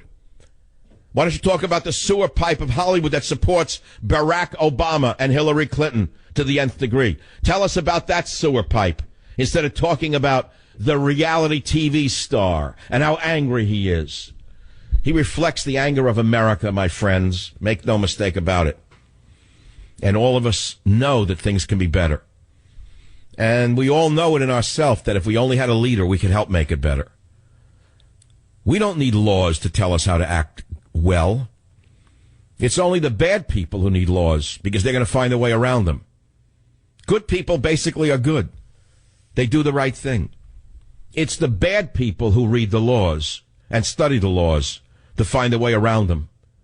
That's why Barack Obama, in my opinion, became a constitutional lawyer to see how he can get around the Constitution. Now, remember what I said at the beginning of this little soliloquy. Plato wrote it best when he said one of the penalties for refusing to participate in politics is that you end up being governed by your inferiors. Now, I'm not in politics, but I really am in politics. We are what's known as, what is that in England? They were calling them ministers without portfolio. We in talk radio who have lasted so long and thrived are ministers without portfolio. We have a large following and we influence the dialogue. We influence the nature of our society. Now, for many years, we've had no influence at all, those of us on this side of the aisle. None. It's as though we lost everything. It was a depressing time. For the first time in so many years, we have hope again. I couldn't even count the years that I have felt that all of my years were a waste. I was walking around feeling that all the books, all the years, I said, what good did it do? When you wind up with a scoundrel like this in the White House who gets away with anything he wants to get away with, absolute naked tyranny coming out of the White House with almost no opposition. And we started to feel that there was no hope. And then we took a look at this, the lineup of candidates. With very few exceptions, there was not much hope there. The RNC dodos who were going to do the same thing all over again, the same thing that Boehner did to us, McConnell is doing to us. We didn't want it again, and we started to give up. And all of a sudden, there comes this brash man, this brash, in-your-face man. Build a wall, he says. Stop them from coming in and doing to this country what they're doing. So right away, they make him into what he isn't. I've heard it all before. You say one word, you raise your voice, and you say one word against the excesses of the open border, and right away they pin a label on you that's completely false because they want that open border. And he didn't keep, went on, doubled down, tripled down, quadrupled down, kept going, and the longer he hammered the border and the wall, the larger his brand became, bigger his brand became, because that's what the American people want more than anything. I don't care if they're Democrats or Republicans. People want a secure border, and they want it yesterday. They want the Border Patrol to be rearmed and reinvigorated, and they want the flow going south, not north, in plain English. If you were to make this whole campaign about one thing, it would be about the borders. Do you know that? If you were to take everything else off the table, sweep it all aside, you know what the whole campaign of Trump is about? Immigration. The border, border, border. He also didn't say kick Muslims out of America. That's a lie. That's the big lie put out by the Democrat socialist Islamist machine. He never said that. What he says was, I would stop the immigration of Muslims into this country until we can figure this thing out. Now, what is wrong with that? When we know from the European experience that many of those who are coming in as, quote, refugees are actually terrorists in hiding. They threw away their uniforms and their guns, and they came in on the boatload. And amongst the boatloads of refugees coming in from Syria, there are murderous Islamists who are, in case you don't know it, raping and killing inside the refugee camps. They're beating up Christians. They're raping women. You don't know that, do you? You don't want to hear any of that. You want to put your head in the sand, but you ought to take your eyes out of the dirt and look at the light, because that's what's going to happen here if Barry gets away with flooding us with Syrian refugees, most of whom are military-aged men of the Muslim faith. That's what he was talking about. Very specifically, that's what he was addressing at the time that he said ban immigration by Muslims. Now, of course, it was completely distorted by the enemies of the truth for obvious reasons, and I don't have to go down the road of why. So this is a very big day. Yes, it's 3 victories in a row. It's not the end of the road. There's a long primary, but Super Tuesday's coming. It looks like he's going to win that one, and then it's going to be a big, long road to the general election. It'll be Trump versus whoever, probably her unless they indict her, and I don't see how that shouldn't happen. She must own the government. She must own justice, sure. She must own that's FBI, so she owns that part of the Democrat machine. So if we had a fair, independent FBI, there's no question she would have been indicted by now for what she's done with the email scandals, and she probably would have stepped down. I mean, Petraeus did 1/1000th of what she's done, and look what they did to that great man. Speaking of which, by the way, he should be the running mate for Donald Trump. I was thinking about who the VP candidate should be. It should be a general of some kind. High general. Someone we know. Petraeus is a highly educated, highly disciplined, highly brave, very well, many medals. You look up his history as a warrior, you'll know why they went after him. You'll see exactly why Obama destroyed him. Look very carefully into why they went after Petraeus. What he did was illegal, for sure, but that's not the reason they brought him down, as did Obama, the dictator, bring down so many other generals and admirals because he did not want anyone opposing him inside the military because he knew what he was going to do. We're now at the sad state of him telling us that we need transsexuals in the military in order to make it diverse. Can you believe a thing like this? So it was one step at a time by the evil, devious, radical, hateful left. One step at a time, carefully planned. The villains that they are. The villains that they are. They took down any opposition. Strategically removed every general and every admiral who could have blown the whistle on Benghazi. They got rid of them. I wrote about it in 2 books ago. I named them. Some of you read it, some of you didn't. They actually have names. Does the name General Ham ring a bell to you? African-American 4 or 5-star general with 29 years of service thrown out of the military by Barry Obama right after Benghazi. I think you can figure out why. How come you didn't read about that in the newspaper? How come you didn't hear about it from Anderson Cooper or the others, the brave boys in the media? Why don't you see pictures of the African-American general whose lives were destroyed by Barry Obama for political reasons? He conducted a coup, for God's sakes. You never heard of General Ham, did you? Well, you heard about him now. Go look him up. Find out why he was fired. No reason. Find out why so many fine admirals were thrown out of the military, replaced by idiots who can't even drive a motorboat with a single engine on it. Take a look at who Obama's put in charge of the Air Force and the Navy. It's laughable, if it wasn't so sad. And we all pray to God that Trump wins. And all of these great men who were thrown out will be brought back in and be given huge bonuses to re-sign. And all of the frauds will be thrown out of the military overnight. Just throw them out. Get rid of them. All of those advanced by Barry and the illegitimate left, throw them out of the military. Get rid of them. Get rid of the Politburo.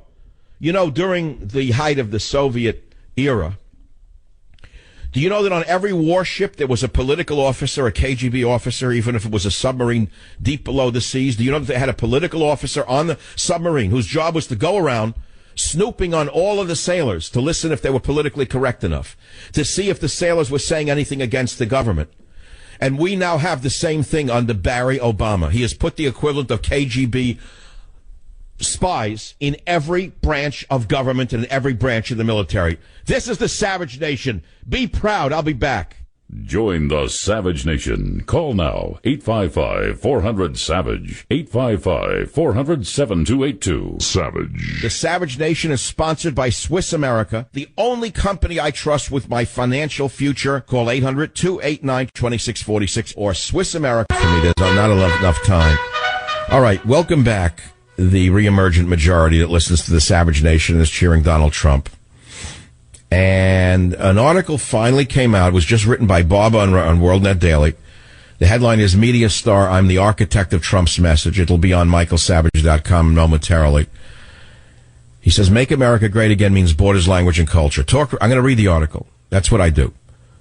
Talk radio icon Michael Savage says GOP presidential frontrunner Donald Trump is winning because he's pushing the ideas that Savage himself has been bringing to the American public for years already. In a monologue today, Savage, heard by many millions of listeners and syndicated in, I think, 250 markets, said the Savage Nation has now risen to national prominence through the victories of Donald Trump. For 21 years, my message has been borders, language, culture, Savage told his listeners. My last 3 to 4 books, if you look at them, my solutions for saving America. Many of these bullet points or talking points have been and are being used by the Trump campaign to the credit of Donald Trump and, of course, to the benefit of the United States of America. And I'm going to take credit, not for getting out the vote. I certainly wouldn't take credit for that, but for being the architect of Trump's messaging. On Trump's campaign positions page, he lists U.S.-China trade reform, VA reforms, tax reform, Second Amendment rights, and immigration reform as priorities. On the day he announced he was campaigning for the GOP nomination for president, Mr. T pointed out that the illegal aliens coming into the U.S. across the southern border sometimes bring crime with them. Savage 3 years ago responded to a listener on that issue. Confronted by the assertion that immigration is needed, Savage pointed out 3 years ago, quote, wouldn't a sane and rational society select the types of immigrants they want rather than a willy-nilly wholesale amnesty for 30 million, many of whom don't even work, close quote? Savage then cited 3 years ago the 30% of prisoners in the United States who are illegal aliens. Savage said his message has been echoed by the Trump campaign. There is no way to refute that. Everyone who understands the realities of what Trump is doing and why he is popular understands it's related to what I have written going back to several books now, he said. Savage, the recipient of the Freedom of Speech Award from Talkers magazine, famously is the only member of the U.S. media ever blacklisted and banned from a Western nation. You see, in 2009, Britain put Savage on a list of 16 people banned from entry because the government believed their views might provoke violence. But the UK never specified which statements it found to be dangerous. On the Second Amendment, Trump says the right of the people to keep and bear arms shall not be infringed upon, period. Savage said in 2011, quote, only an armed nation will survive. On tax reform, Trump, who now has won early voting contests in New Hampshire, South Carolina, and Nevada, advocates for tax relief for the middle class and simplifying the tax code. Savage is the author of Trickle Up Poverty, which charges that Obama is like a leftist adolescent who, quote, takes apart a priceless watch that was carefully passed down to him and cannot be put it back together again. We're doing a victory lap, Savage Nation. Ride the wave. Be proud. The ideas you've listened to for all these years are now common currency in America and in the media. It's only going to get bigger and bigger. Thank you for listening. Warning. The Savage Nation contains adult language, adult content, psychological nudity. Listener discretion is advised.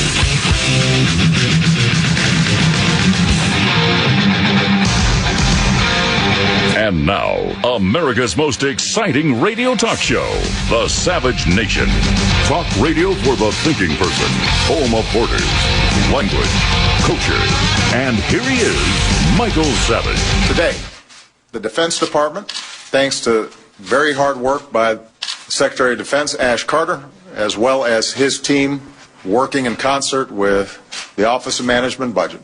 Today, the department is submitting to Congress our plan for finally closing the facility at Guantanamo once and for all. It's a plan that reflects the hard work of my entire national security team. So I especially want to thank Ash and his team at DOD. This plan has my full support. It reflects our best thinking on how to best go after terrorists and deal with those who we may capture. Sociopath has done it again. Thanks, Bobby. Thanks, Bobby. Go have a J and leave me alone. So he thanks Ash Carter, who was very busy putting transgenders into the Marines and into all aspects of the military. That's, of course, the most important product now in the military, is putting diversity above national security. And then, of course, the psychopath in between golf rounds made sure last night that we were all shocked learning that immigrants with HIV and STDs would now be welcome to America. They decided to let immies with 3 sexually transmitted diseases known for causing sores or lesions on genitalia to enter the once great United States. This was expanded by the psychopath in the White House through his wholly owned subsidiary, the Department of Health and Human Services. They now open the borders to those with STDs. They said that the communicable diseases known as AIDS and other STDs are not a threat to the United States. Now, as you know, the psycho has broken the budget. The psychopath has broken the budget on every level. Do you know what this is going to cost you? Do you know what it's going to cost to welcome in aliens with these STDs? Do you know how many hundreds of millions of dollars a year this is going to cost us? That's not even talking about the disease they're going to spread in the country. So now we wake up and you ask yourself, what is this maniac's motive for closing Gitmo? What's his vendetta? What's he really after? What is he after? I am questioning you, the audience of the Savage Nation, the brightest audience in talk radio history, to come up with your ideas of why he wants to close Guantanamo Bay. In plain English, Guantanamo Bay is part of the island of Cuba. It is our devil's island. It has been our devil's island for a long time. It's been used to house the worst people on the planet. People who, if found guilty, and by the way, if they're not guilty, what are they doing in Guantanamo to begin with? They're put there because they're guilty. If they're so guilty of consorting with terrorists or plotting terrorism, why have they not been executed to begin with? Why don't you just line them up in front of a firing squad and give it back to Castro? Now, the question is, why does he want so badly to bring these arch terrorists to the United States of America? He wants to bring them on our soil. This is the whole crux of the issue here. He's not just closing down Guantanamo Bay Prison, which is on the island of Cuba, but he wants to bring the world's worst terrorists to America, to house them in prisons that we have here, whether it be Florence or Fort Leavenworth, now housing Marines who did their job too well. Yeah, Leavenworth now has some of our Marines who killed too many Iraqis while fighting for their lives and the lives of Americans.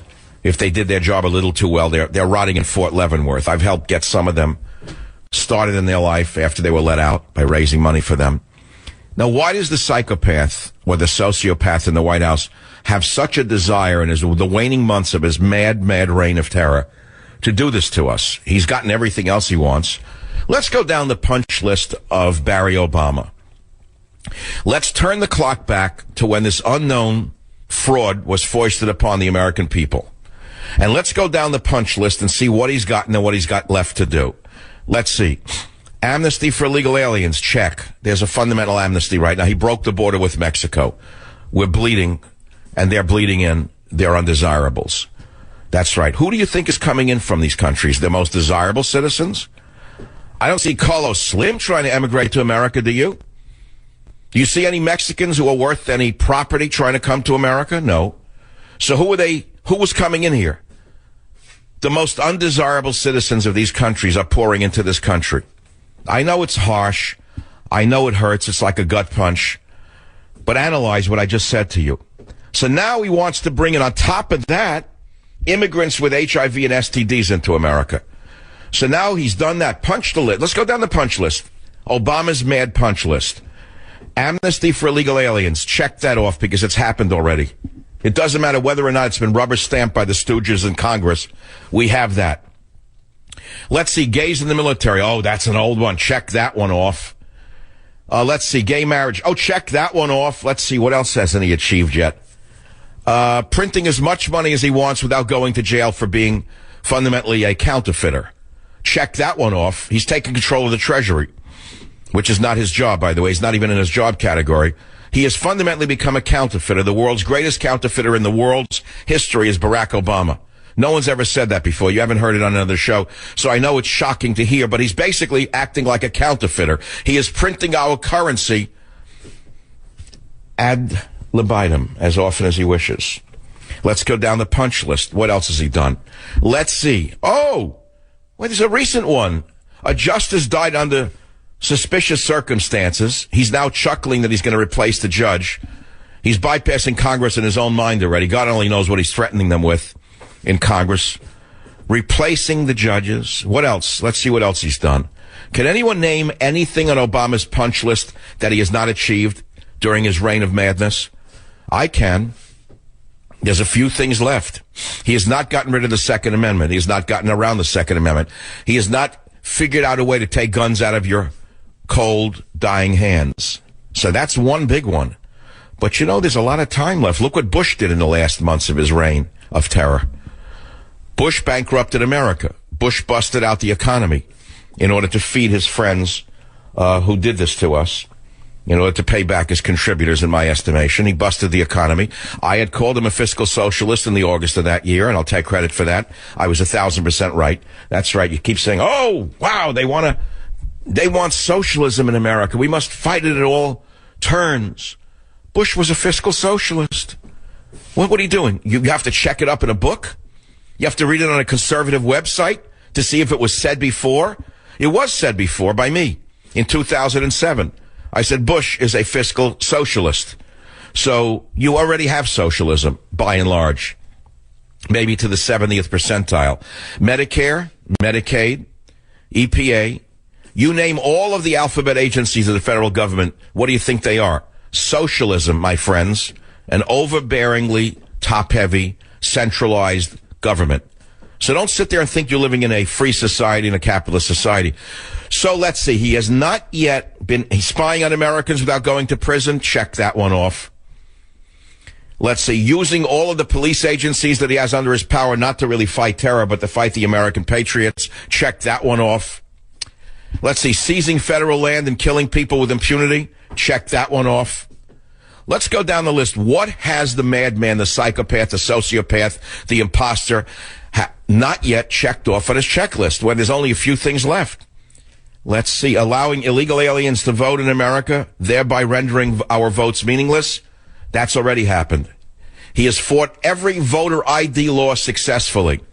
There's been no pushback. So let's see, what hasn't he done yet? Let's see now. Close Guantanamo and bring the terrorists to America. Now, why?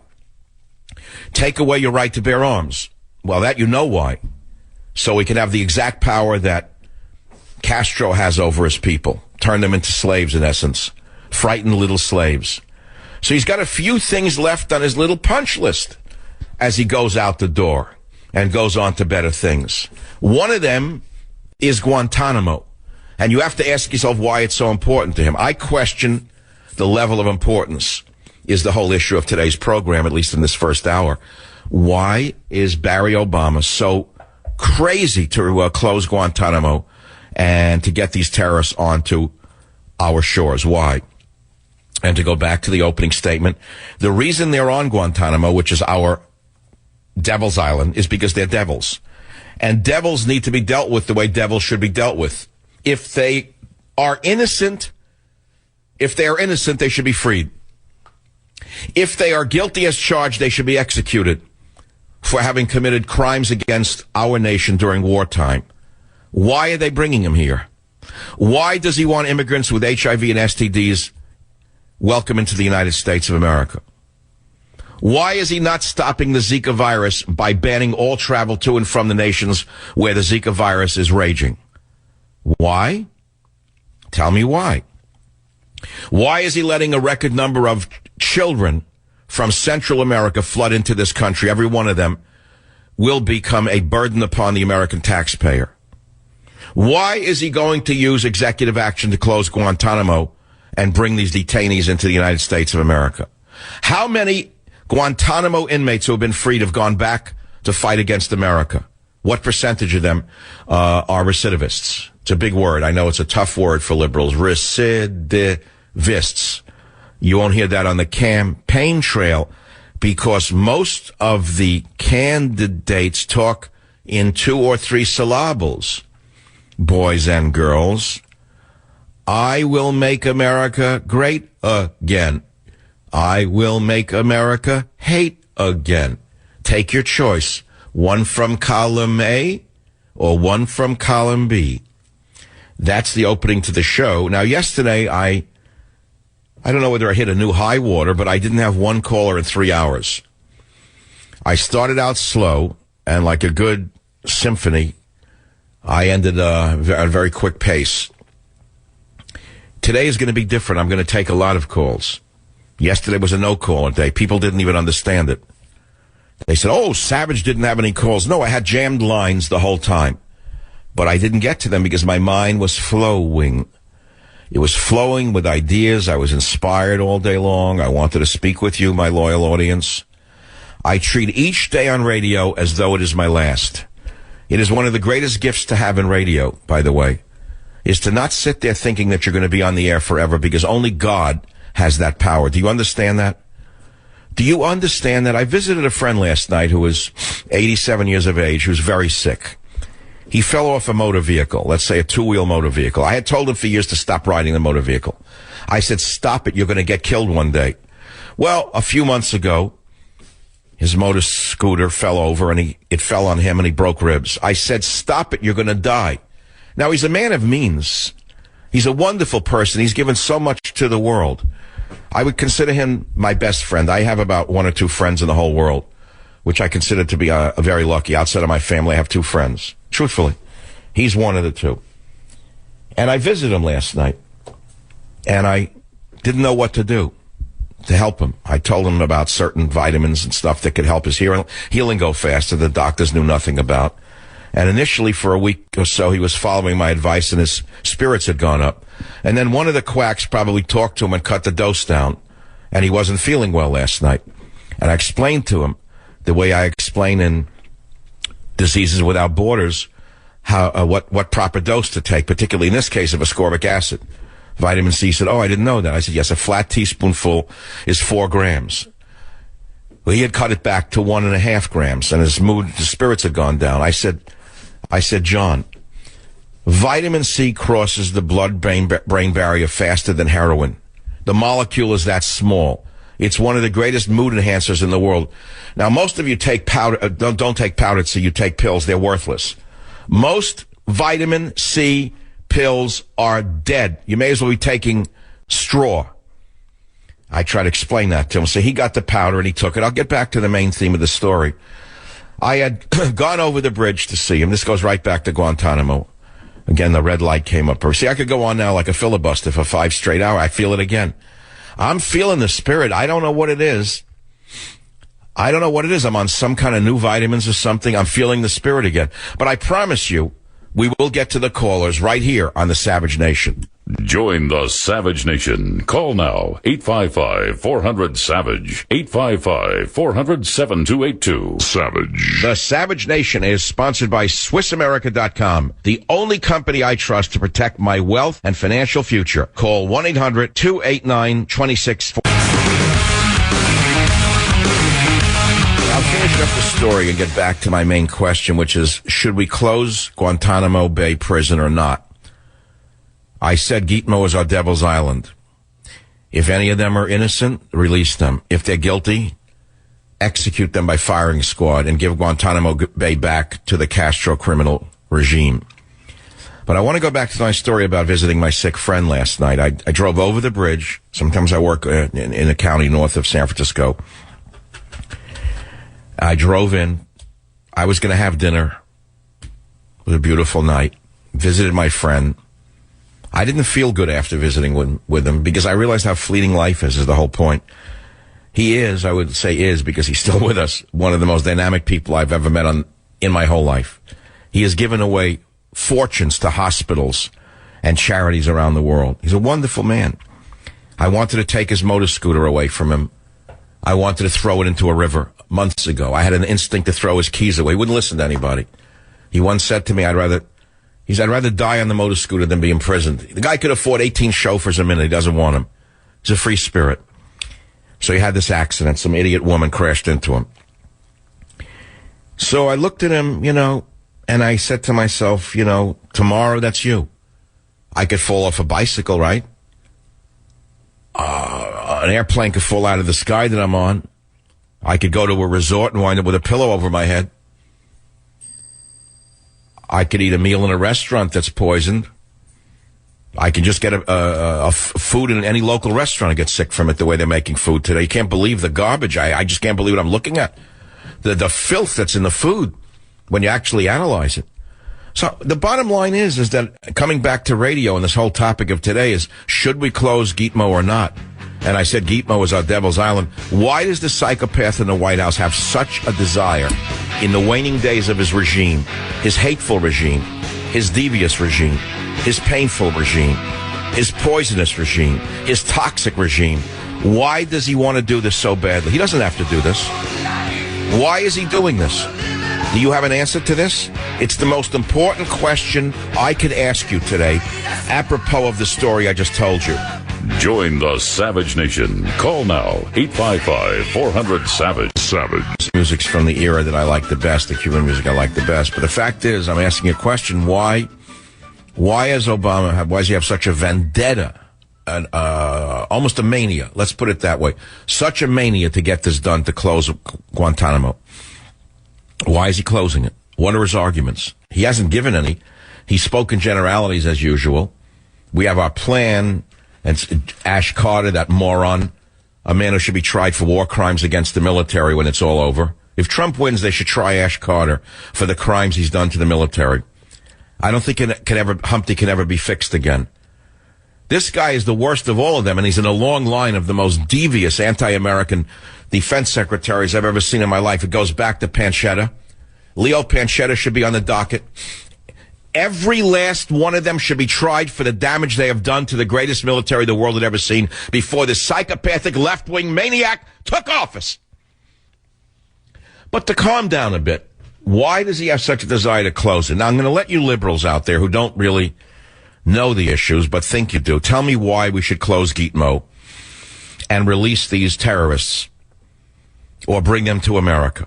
I want to hear your arguments, because I think I can defeat your arguments quite readily. I believe that if they are innocent, release them. Let me be very clear. If they're guilty, execute them. It's that simple. They execute American soldiers who violate various conventions, don't they? We had guys put into prison for 20 years in Iraq under that thieving bum, George Bush, who did nothing, didn't lift a finger of his white hand to protect these Marines after they did their job, that evil man, George Bush. Don't you give me this garbage, what a great president he was because he was a Republican. We begged George Bush to intervene and get those Marines out of Leavenworth, get them out of these horrible prisons that they were put in by these cowardly commanding officers who were all looking over their shoulder. And so guys were put away, and George Bush did nothing. Some of them were given great sentences. How come we're treating these Guantanamo prisoners of war, which is what they are, with kid gloves, and we treat our own men with such derision and hatred? And so the question is, I'm asking this question. Now, I'm opening it up to those of you who want to give me your liberal point of view of we should release them, bring them to America, afford them all of the benefits of the law. It violates this, it violates that. I'd like to hear your opinion. Now, there's another side note to this, which is Ben Carson said that President Obama grew up in white America. He's not really raised as a black man. He doesn't know anything about the black experience. I think that's a fascinating question coming from an authentic African-American Ben Carson. It's an amazing statement coming from him. He's finally showing some spine. Instead of wasting his time attacking Rubio or this one or that one, finally he's pointing it in the right direction. He aimed his naval guns in the right direction finally. Maybe Trump and Cruz and Rubio can aim their naval guns at the right targets instead of at each other, falling for these stooges in the media who are telling them to point their guns at each other and have a rodeo with each other. Speaking of which, Trump is skipping the Fox News town hall hosted by the deceitful Megyn Kelly. GOP frontrunner Donald Trump will skip a Fox News town hall event for GOP candidates hosted by the network's evil Megyn Kelly. He says that they can't do it because it was put together at the last minute. The campaign has a previous engagement in Virginia and then New York, which could not be rescheduled. Said Trump spokesperson Hope Hicks told the Hollywood Reporter. I don't believe that's the reason. Megyn Kelly is being used as bait by Roger Ailes to attack Republicans again at the behest of his boss Tweed, who sits behind the scenes and pulls the strings. Ailes is as powerful as he is, works for someone. His God is Rupert Murdoch. Rupert Murdoch is a Democrat who's supporting Hillary Clinton in my estimation.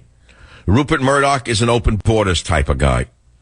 Kelly is used as bait. If it was not a family show, I would use other language. Kelly is being used as bait to bait the Republicans into another debate, and Trump didn't fall for it. So instead, the lesser candidates will be up there.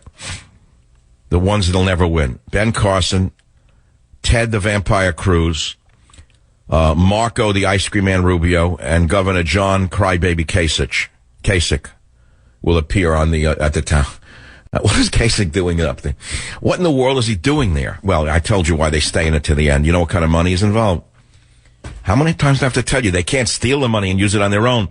But think of all of the idiotic relatives, the ne'er-do-well relatives and friends of family members, the ones who can't get jobs or have low-paying jobs that can suddenly be hired for a campaign at any salary that you want.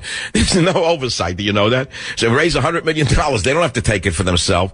They have like a fifth cousin who was working in a funeral parlor somewhere in Ohio, cleaning up the slop on the floor of a funeral parlor. Now suddenly he's a consultant to the candidate at $125,000 a year, plus all the pizza he can eat, plus first class and bottles of water, whatever. You know the picture. So that's why they stay to the end. There's a lot of money in this. I was told this years ago. I was told to set up a super PAC. I said, what, are you kidding me? I'm not corrupt. I'm a talk radio host. I'm not greedy. This is what I do for a living. I do this and I write best-selling books. I don't do anything else. I don't need 50 things falling out of my hands to make a living. I don't have to prove to the next. It's like having watch bands up your arm now. Everybody wants to do 50 things at once. Do one thing well. So, who's in favor of keeping it closing? Do we have a lib yet? Here's a lib. We got two libs. Let's go to the lib on WJR in Detroit. Hello, Ron the Liberal. Why should we close Guantanamo Bay? Give us your opinion. Okay, this is why we should close it. Two reasons. First reason is it's costing me money out of my pocket. I'm a taxpayer. But the biggest reason is, look, these prisoners, if we are going to take them prisoners as a nation, these prisoners should be on American soil. We have plenty of prisons in this country. It is a waste of my tax dollar to put prisoners on some island way. And I know, they're going to say, then we're going to be attacked by them because we've got them. Ain't nobody attacking Cuba, okay? Look, these are our prisoners. Let's take American responsibility for what we're doing. I mean, that's 101, man. You actually haven't made a point yet. I don't even understand what you just said. The point is... have you given a reason to bring them here? I don't know the reason. The reason is, if we're going to take prisoners of war, they should be on our soil. But why? Because they're our responsibility now. As a nation, they are the American government's responsibility. And I know people are going to scream and say, well, if we... Wait, I'm not screaming. I'm asking you, what do you mean they're our responsibility? They're given Korans, they're given halal meals, they're given prayer mats, they're treated better than most of our Marines who are in prison in Fort Leavenworth. They're being treated very well, plus they're on a sunny island in the Caribbean. What could be better? But what could be better? The thing is, because they're wasting our tax dollars. It's another fleecing of America that's going to corporate America. They're wasting. All right, here we go, corporate again. Okay, everything's corporate. That's the buzzword. When you say corporate, do you get a visceral feeling of pleasure? The corporation. Whenever you speak, let's say every few sentences, when you say corporate, if you're speaking to friends, do you get a chill up your leg? What I'm saying is, a waste of my tax dollars. That is just... All right, so the only point you made that I find to be reasonable is that it's expensive. I mean, really? All right, no, okay, so you made a rational point. It's very expensive. It would be cheaper to put them where? Where would you put them? We have a Supermax in Colorado. I believe there's a couple other ones around. Let's bring them. All right, that's a rational argument. Why are they not being put into a Supermax in Colorado? You're actually missing the number one reason that Obama really wants them here. It has nothing to do with money. You know why he wants them on our soil, don't you? Well, go ahead. Give me a... I don't know why, but give me a reason. No, you're a reasonable man, and you're reasonable enough to come up with a reasonable thing about money, and you're willing to call a radio talk show because you're a thinking person, right? I mean, you like to think things through. That's what I'm getting out of this. No sarcasm intended, right? I don't like him that much. I really don't. The only reasonable reason I could see he wants them to bring them over here, I don't know. I don't have a reasonable explanation. It's unreasonable. Right. Well, I'll give you a few reasons. After the next liberal, I'll give the real reasons why. How's that? But since you're such a brave man to have called with your opinion, I'm sending you a free copy of Government Zero, so stay on the line. Let's go to the next caller, Chris on WMAL in the heart of Washington. Chris on line 1. Go ahead, please. Why should we close it?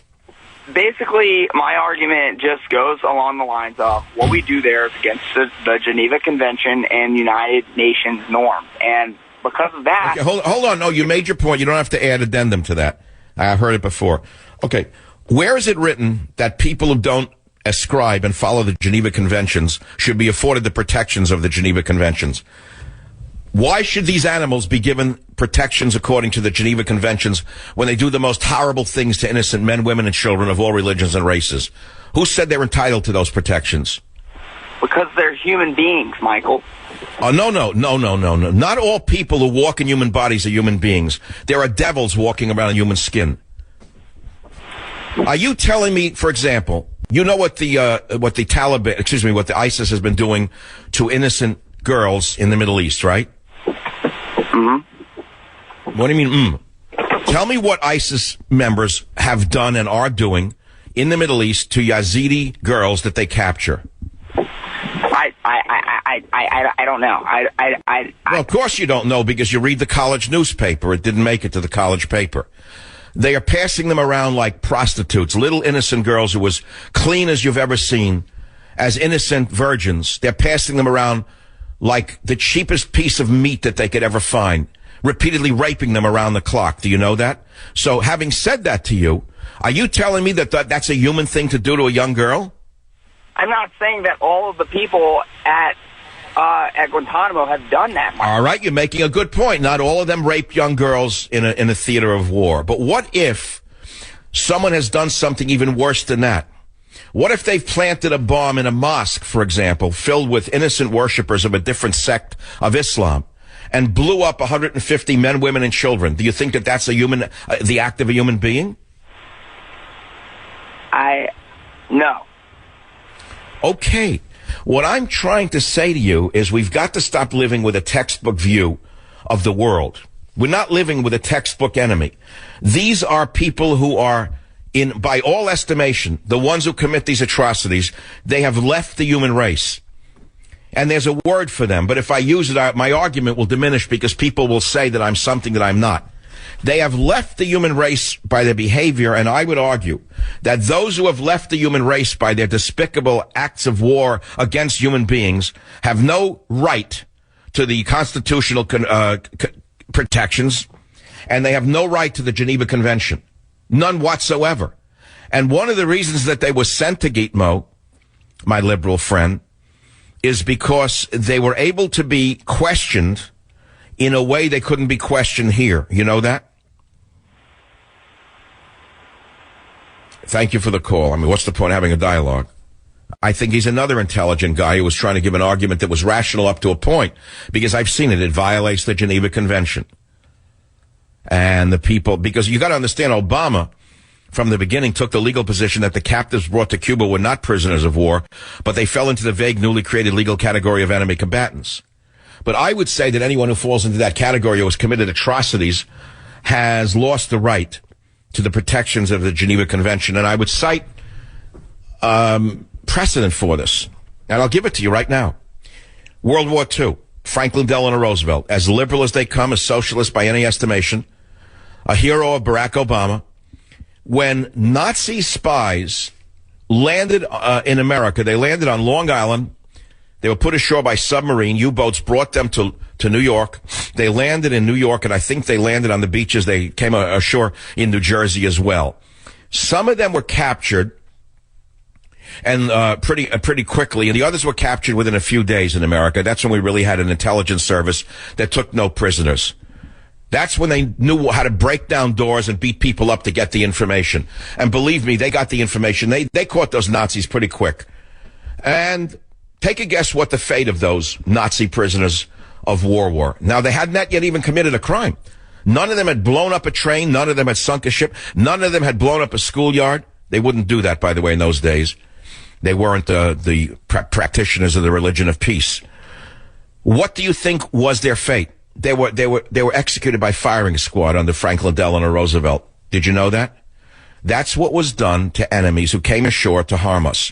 So now you have a president who has some of the worst people on the planet safely in detention in Guantanamo, and not only does he free the innocent, if there are any, and execute the guilty as he should, but he now wants to bring them to our shores. Ask yourself what Obama really wants to do here. Is this very liberal of him or something else?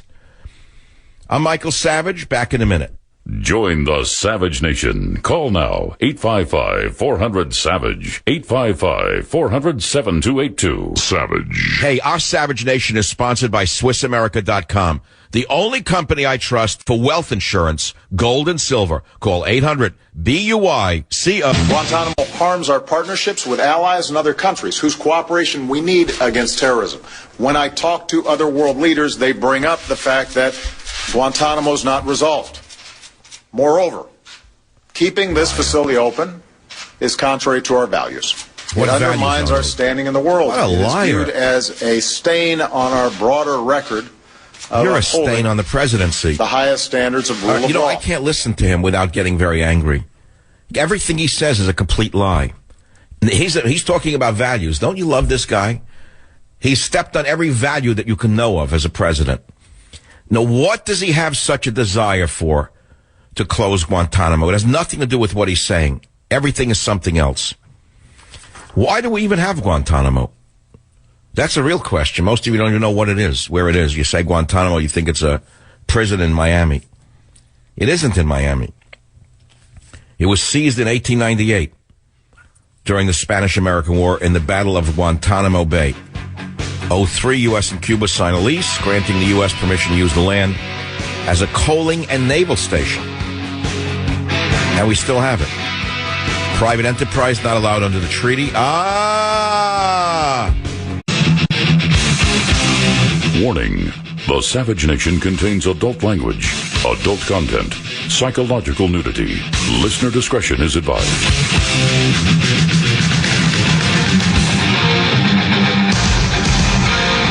And now, America's most exciting radio talk show, The Savage Nation. Talk radio for the thinking person, home of borders, language, culture. And here he is, Michael Savage. Guantanamo Bay is the issue. That's what it is.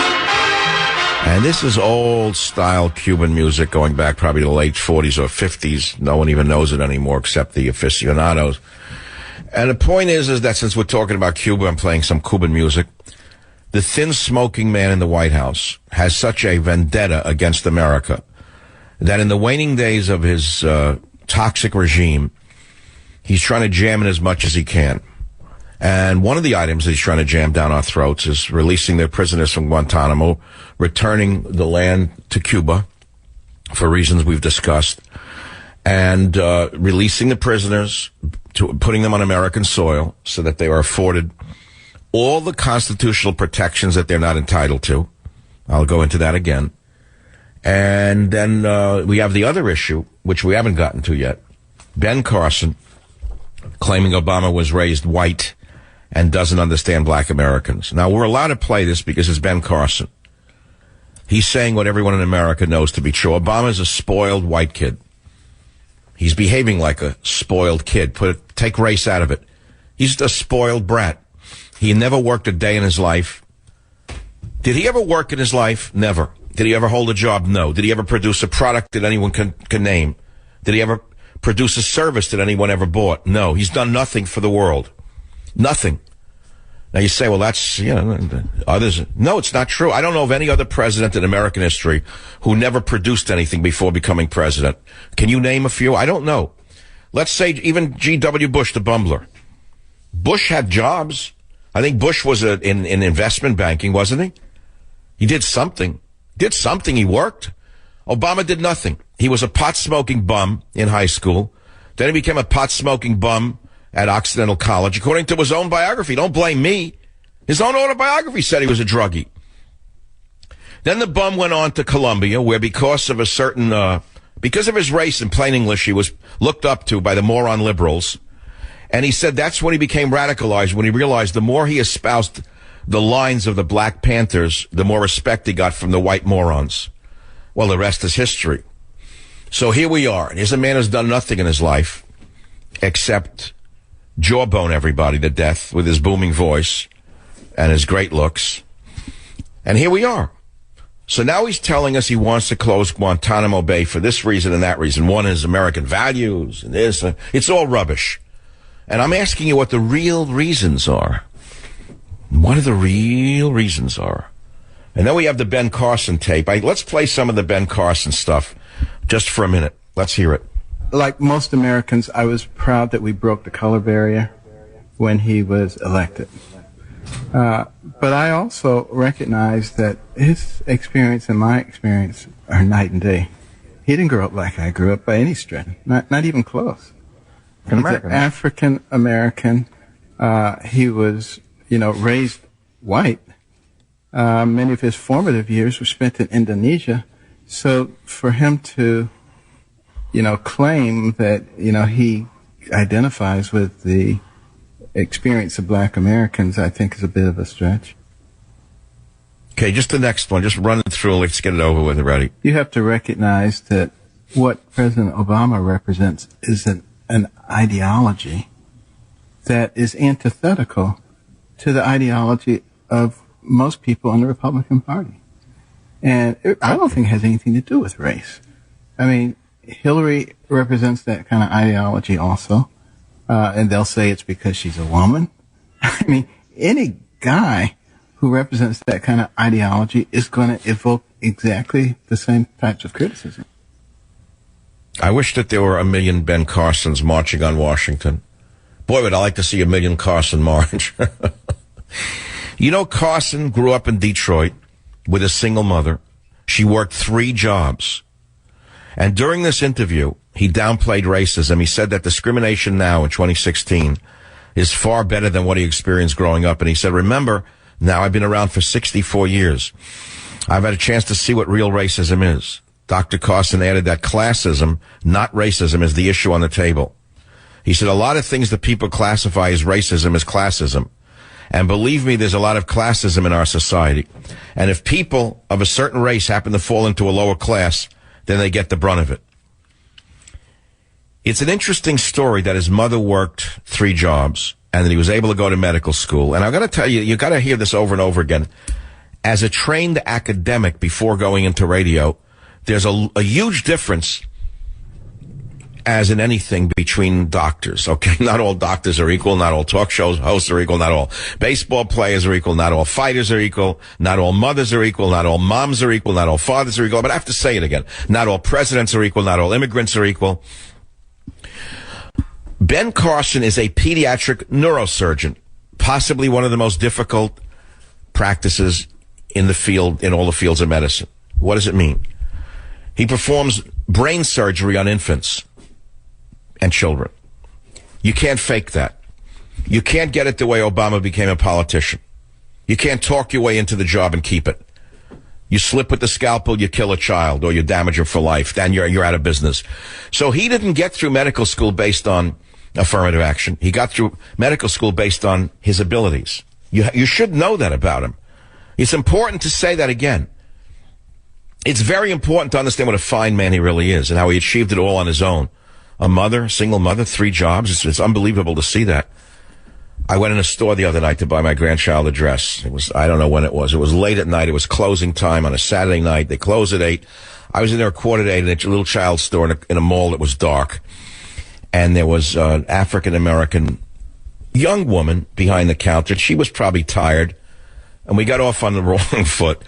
Maybe she thought I wasn't what I am. I don't know. She doesn't know who I am. So I said, I'd like the dress on a hanger. She said, I can't give you the hanger. I said, I'll pay for the hanger. I don't want it rolled up in a ball and thrown in a bag. I want it to be, I don't want to lose my job. So one word led to the other, and then we both backed off, and then we made up. We're nice. We realized it was going in the wrong direction for no reason. And I got to talk with her because I speak to people that I do business with, even if it's buying something simple. And I learned something by talking to people. And I said, do you have children? She said something about how old is your grandchild and this and that. And I said, do you have children of your own? She said, yes, I do. I said, well, you must be tired. I said, it's almost 8 o'clock. She says, this is my second job today. You know, your heart goes out to the woman. I don't care what the race is. The woman's working 2 jobs, raising a child alone. You think I don't see these things? I do see these things. And I see the difference between Ben Carson and Al Sharpton. I see the difference between Ben Carson and Eric Holder. I see the difference between Ben Carson and Barack Obama. I see the difference between a Ben Carson and a race hater like Louis Farrakhan. You know, go down the list and you'll understand why Ben Carson is such an important figure in America right now. Of course he can't win a nomination. I just pray to God that if Trump is nominated, he doesn't select. I'm going to make a quick jump now. I didn't intend to do this, but I may as well do it right now. If he picks Sarah Palin, he's finished. It's over. If he makes the mistake by listening to the morons who ran Romney's campaign and picks Sarah Palin or one of the idiots who chops wood for a living, who makes whistles for ducks, he's finished. He cannot pick Sarah Palin as a running mate. It's over. No one will vote for him. She's old goods. She's damaged goods. She's run the course. It's over. Nobody wants to look backwards. He's supposed to represent the future, not the past. She's the past. She had her time in the sun. Andy Warhol said 15 minutes of fame. She had 18 minutes of fame, and it's long enough for me. Those 18 minutes were excruciating. So, actually, I should speculate on who we should pick. I think I'll do that for you. If Trump wins the nomination, who should he pick as a running mate? Absolutely, it should be Ben Carson. Should be the VP candidate. Why not? Why shouldn't it be Ben Carson? What is wrong with that? Will he pick Ben Carson? No.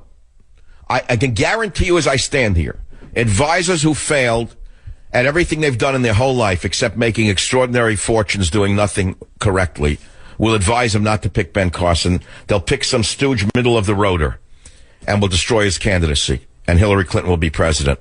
Another candidate for him would be people you never heard of.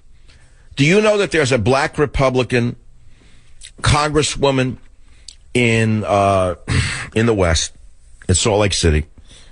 You never heard of her. You've never seen her since she was elected to Congress, have you? Why is she not even in the campaign? Why do you never hear from her? Because the idiots who run the Republican Party have put her in the back of the bus. Instead, you see, the same type, the country club Republicans, who are members of clubs that not only wouldn't be allowed into, you never heard of them. Secret clubs with secret handshakes. Groucho Marx said I would never join a club that would have me as a member. It's a funny joke. But they belong to clubs that you never heard of. And they're going to wind up picking the wrong running mate for Donald Trump, as sure as I'm standing here. I can smell it. I can feel it. I have a visceral feeling that his campaign's already going in the wrong direction. I can sense things before anyone else. I'm still a Trump supporter, but I will tell you right now, point blank, what I see happening. Do you remember the congresswoman who came on this show? What was her name? Do you remember her name, Robert? She asked for money on this show. Trump doesn't need money. She was saying that Nancy Pelosi is out to get her, and she was so conservative and send money. We helped raise hundreds of thousands of dollars for her. And shortly thereafter, she would never come on the show again. And then she fell into the abyss. She lost all of her creds, and nobody ever remembered. I forget her name up. And who can name her? Come on, man. You got 2 guys sitting there on the screen. No one. 3 people work for me. No one knows what I'm talking about. Is there anyone in the audience? What? Okay, he says something. I can't hear him on the air live. Like I'm supposed to listen to him and talk to you. Put it on a screen. Can anyone listening to this show tell me the name of the congresswoman who came on this show as a strong conservative, raised a ton of money off you, the listener, and then soon ditched you and went on to... She thought greener pastures and was never heard from again. Anyone know her name? That's right, Michelle Bachmann. Do you remember that? Thank you, Robert.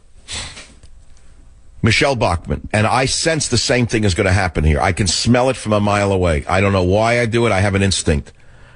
I've survived all these years in radio because I have instincts that run out of the 3 dimensions of the norm. And I sense it happening already. It's going to happen. There's a certain point in a campaign where they get so big that they're no longer in control of their own destiny. And you start listening to people, and the people that they listen to are the worst people on the planet. And they all make the same mistakes.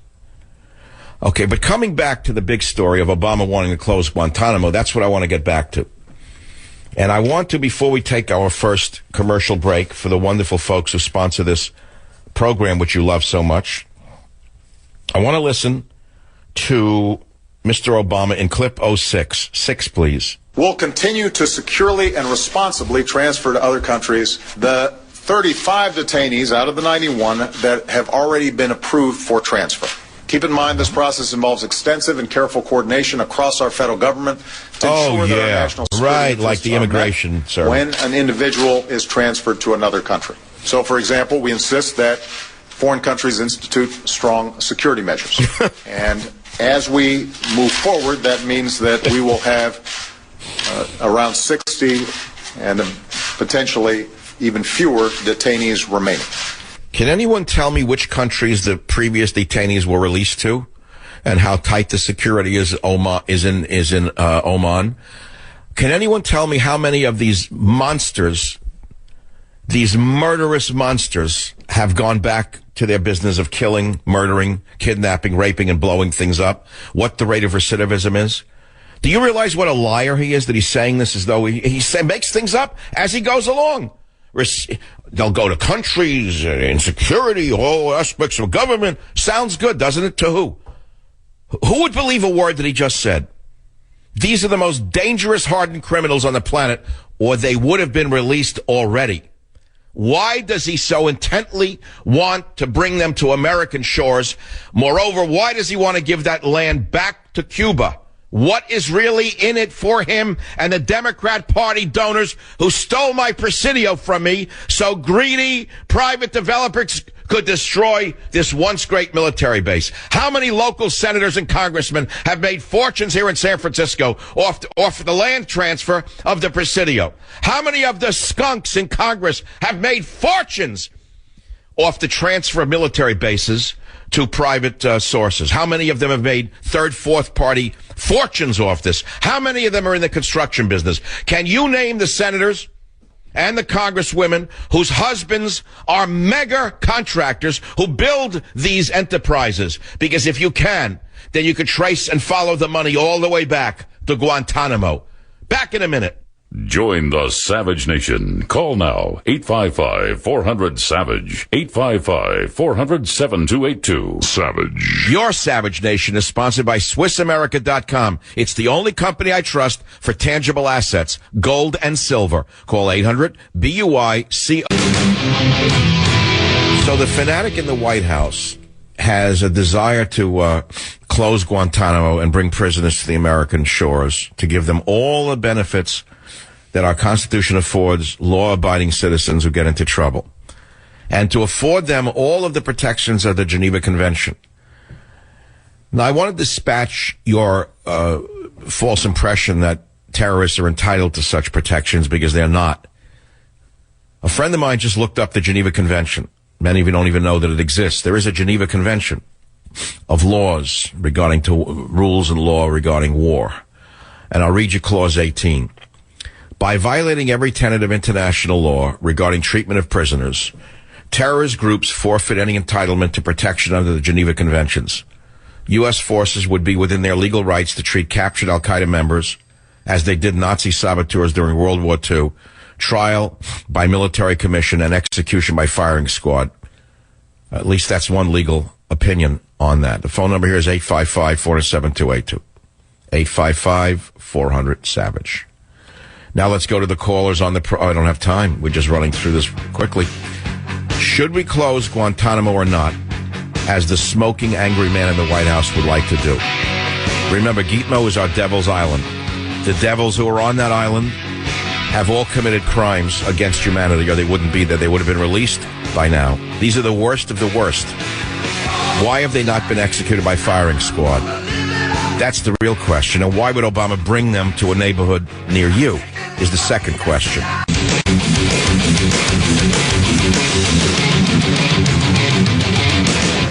All right.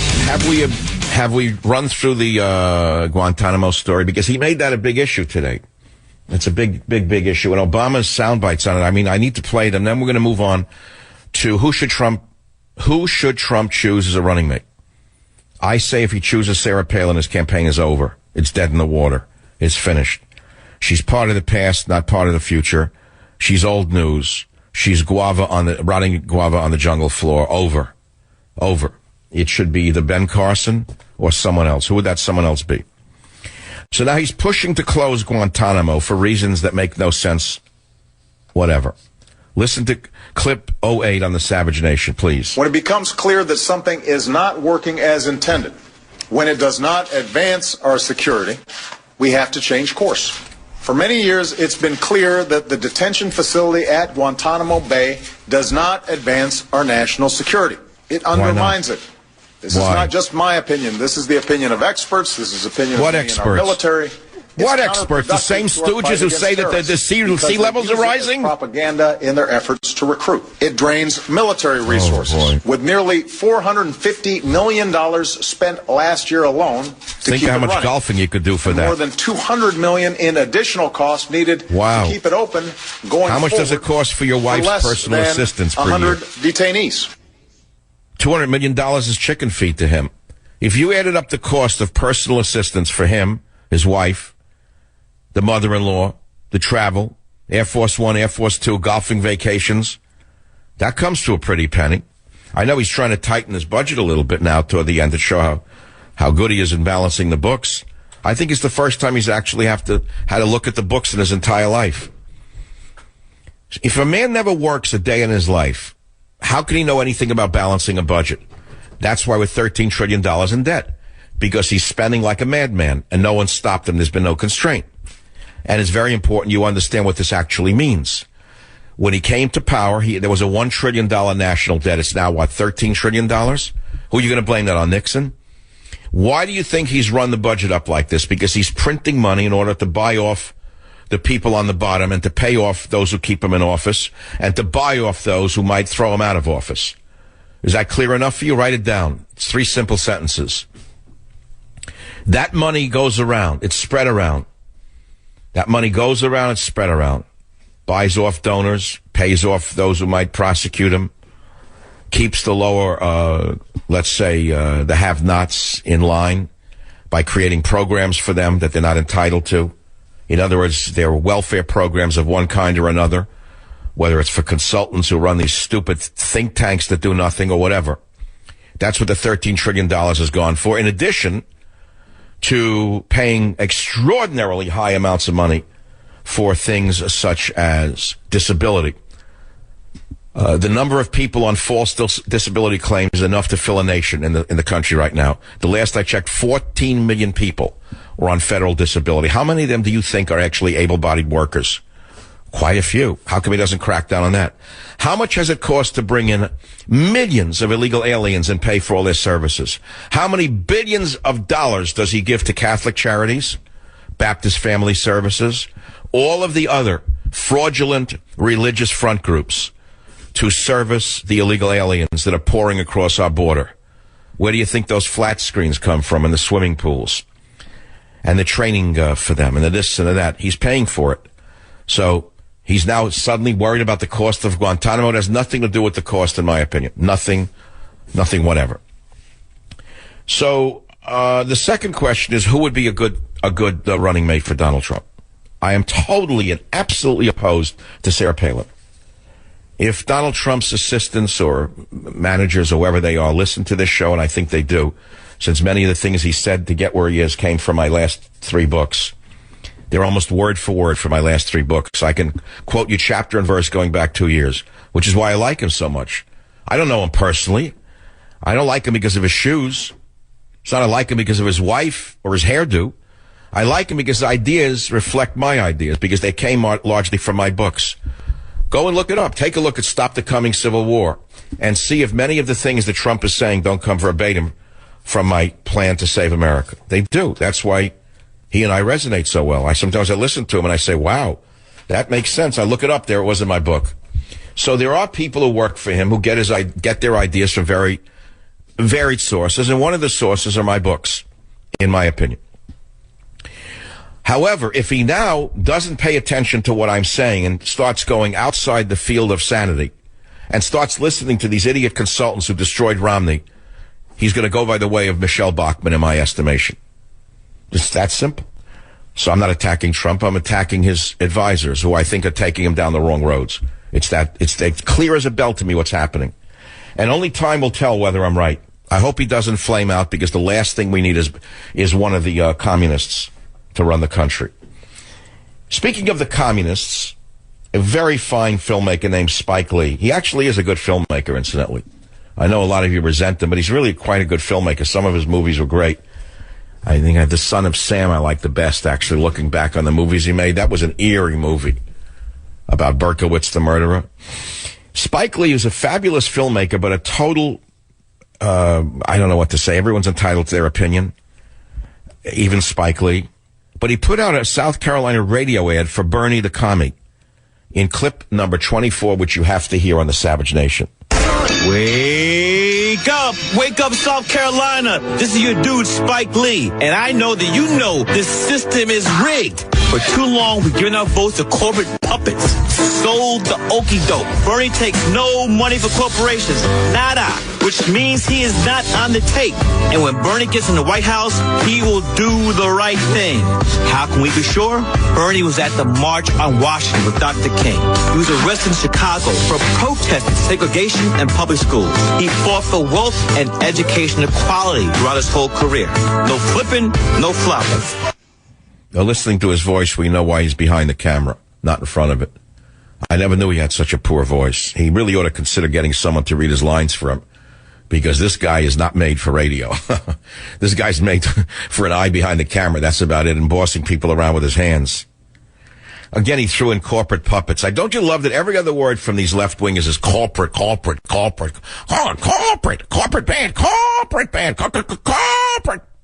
The chickens, corporate band. The new watchword is corporate. What do they even know what they're talking about? Where do you think he gets his money from, Spike Lee? Does he get it from the people in the street? He gets it from the housing projects? He goes to corporations and begs them for the money to make his movies. Who is he fooling? The whole Hollywood system is built on corporations that know how to make a buck. What do you mean, corporate? That's the new watchword now, corporate bad. That's the hula hoop now of the left, is corporate. Corporate farming is bad. They provided more food for more people than ever seen in the history of mankind. Corporate's bad. What would you want to grow your own vegetables and raise your own chickens? I love all these people live in apartments. They live in buy drinks, restaurant. Where does the food come from, idiot? It comes from the corporate farmers. I never saw anything like the naivety and the idiocy that passes for conversation. Except today in America, it's getting worse by the day.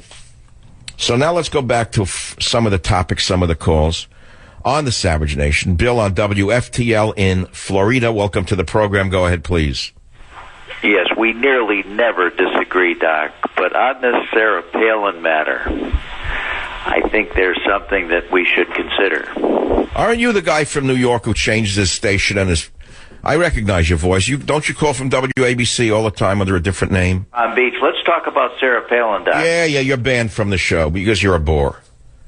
I have an ear that you can't believe. It's uncanny. It's like a stethoscope on a top heart doctor. You know, a stethoscope is a very great instrument if it's on the right ears. I have an ear like you can't believe. I caught him. FTL, now he's calling from. A bum from New York. He was banned from the show because he does it all day long. There's 3 rules in radio that I learned in the first 2 days of radio. 1, no regulars. Do you know what happens when you let regulars on a show? The same ones. Hi, I'm Bill from WMAL. Bingo. You turn the show right off. You don't want to hear the same people every day.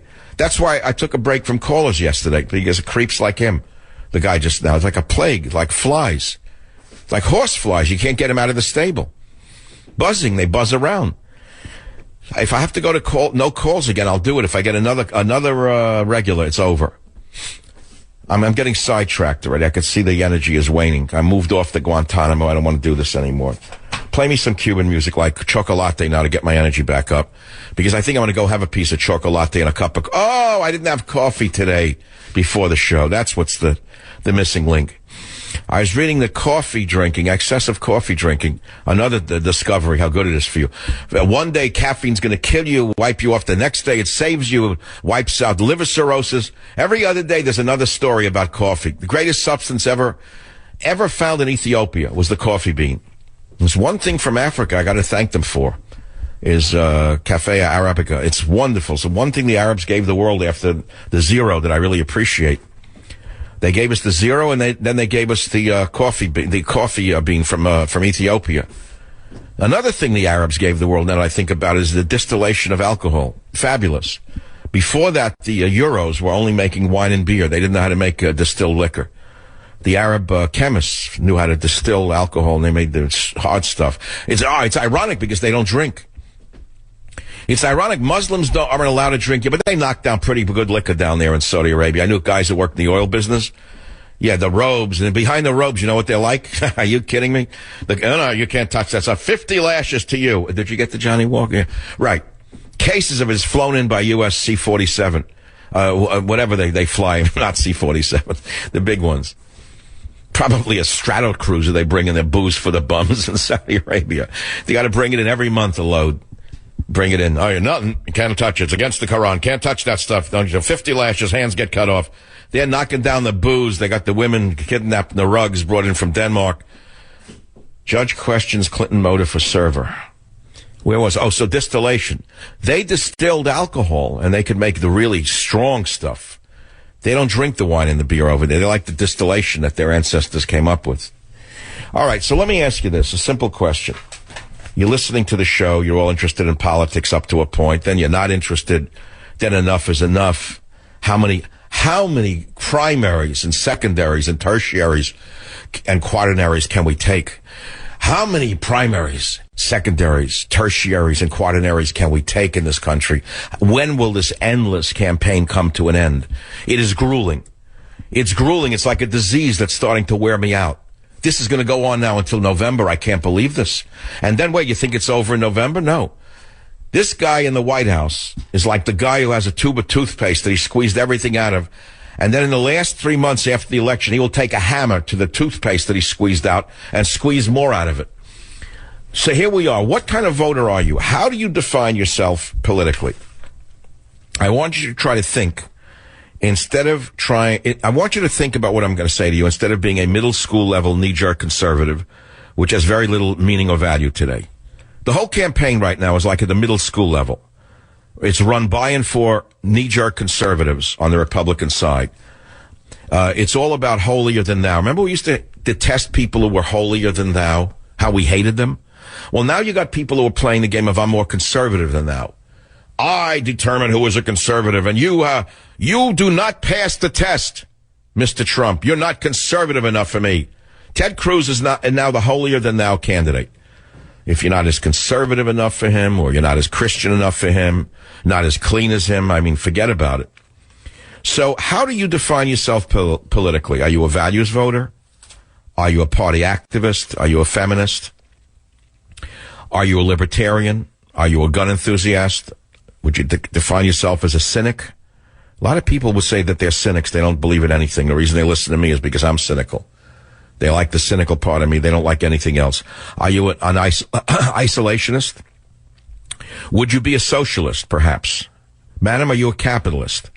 You identify as devoutly religious, neoconservative, optimist, pessimist, true believer, anti-Wall Street, anti-corporate, or politically incorrect. If any of those apply to you, I'm sorry to say that you're like everybody else in the United States of America where there's so much overlap. And so we now go to the headlines I didn't touch yet, which I really wanted to talk about. I touched some of them. The crazy, insane administration has just said immigrants with AIDS and STDs are now welcome. Now you're welcome if you have AIDS or STDs. That's number one. Immigrants with HIV and STDs will now be admitted to the United States of America. Inadmissible today, maybe tomorrow they will be admitted, would be those with syphilis, gonorrhea, TB, and leprosy. You know, oh, wow. That's showing real spine and brains there in the HHS. They're not letting in lepers? How is that even possible? Just think of the Democrats they could have if they brought in lepers. So now they're letting in people with HIV and STDs, saying that communicable diseases are not a threat to the U.S., even though it'll cost us maybe $1 billion a year to treat them. The minute they get here, it's like they hit the lottery. Free medication, free treatment, around the clock. But they won't admit you if you have TB, leprosy, syphilis, gonorrhea. That's today. They're not that liberal. Are you kidding?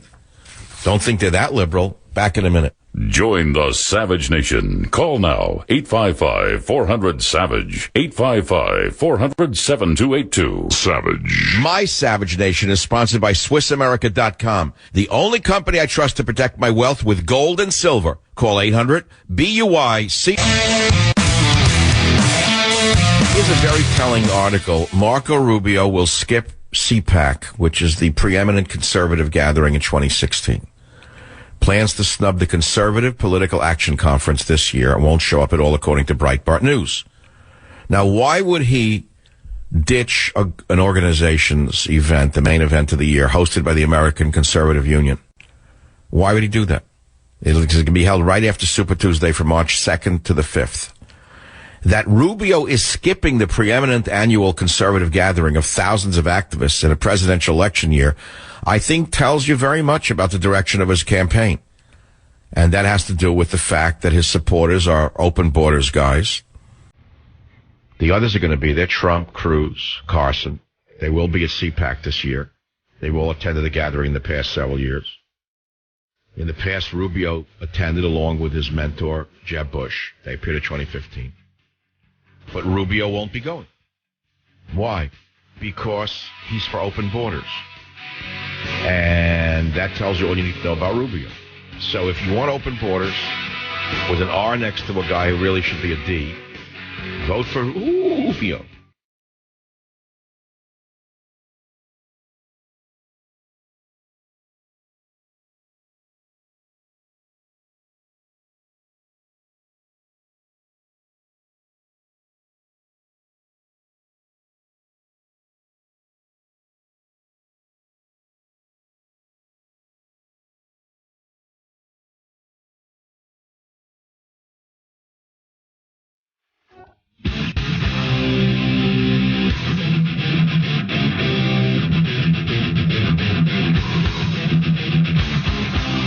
Warning. The Savage Nation contains adult language, adult content, psychological nudity. Listener discretion is advised.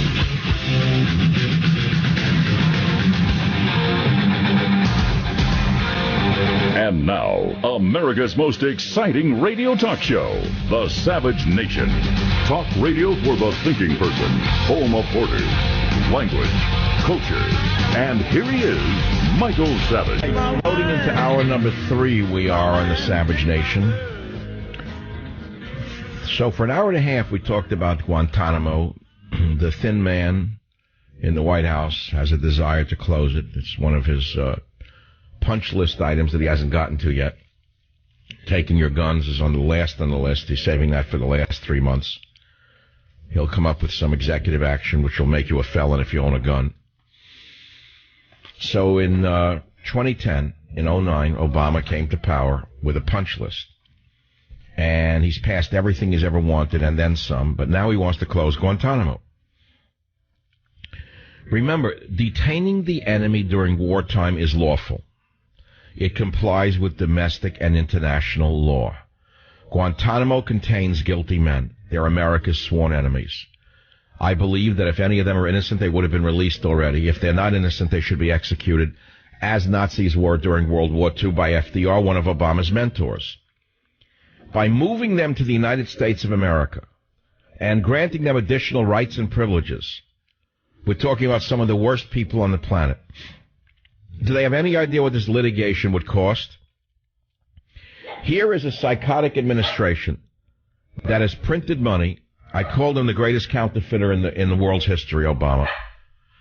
When you think about it, he is a counterfeiter. He's counterfeiting our currency. He came to power. There was a $1 trillion debt, which already was a nightmare that Bush ran up. Bush ran it up through big government spending. The counterfeiter in the White House ran up the national debt to over $19 trillion. And now he's coming up with this as one of the main reasons to close Guantanamo, which is to save money. I mean, is that not a farce? It's a farce. So we talked about that. We talked about who Donald Trump's running mate should be. I said if it's Sarah Palin, he's finished. I'm telling you, it's over. It's over. She's the past. She's not the future. We want something fresh. We want something new. We want something new, even if you love her.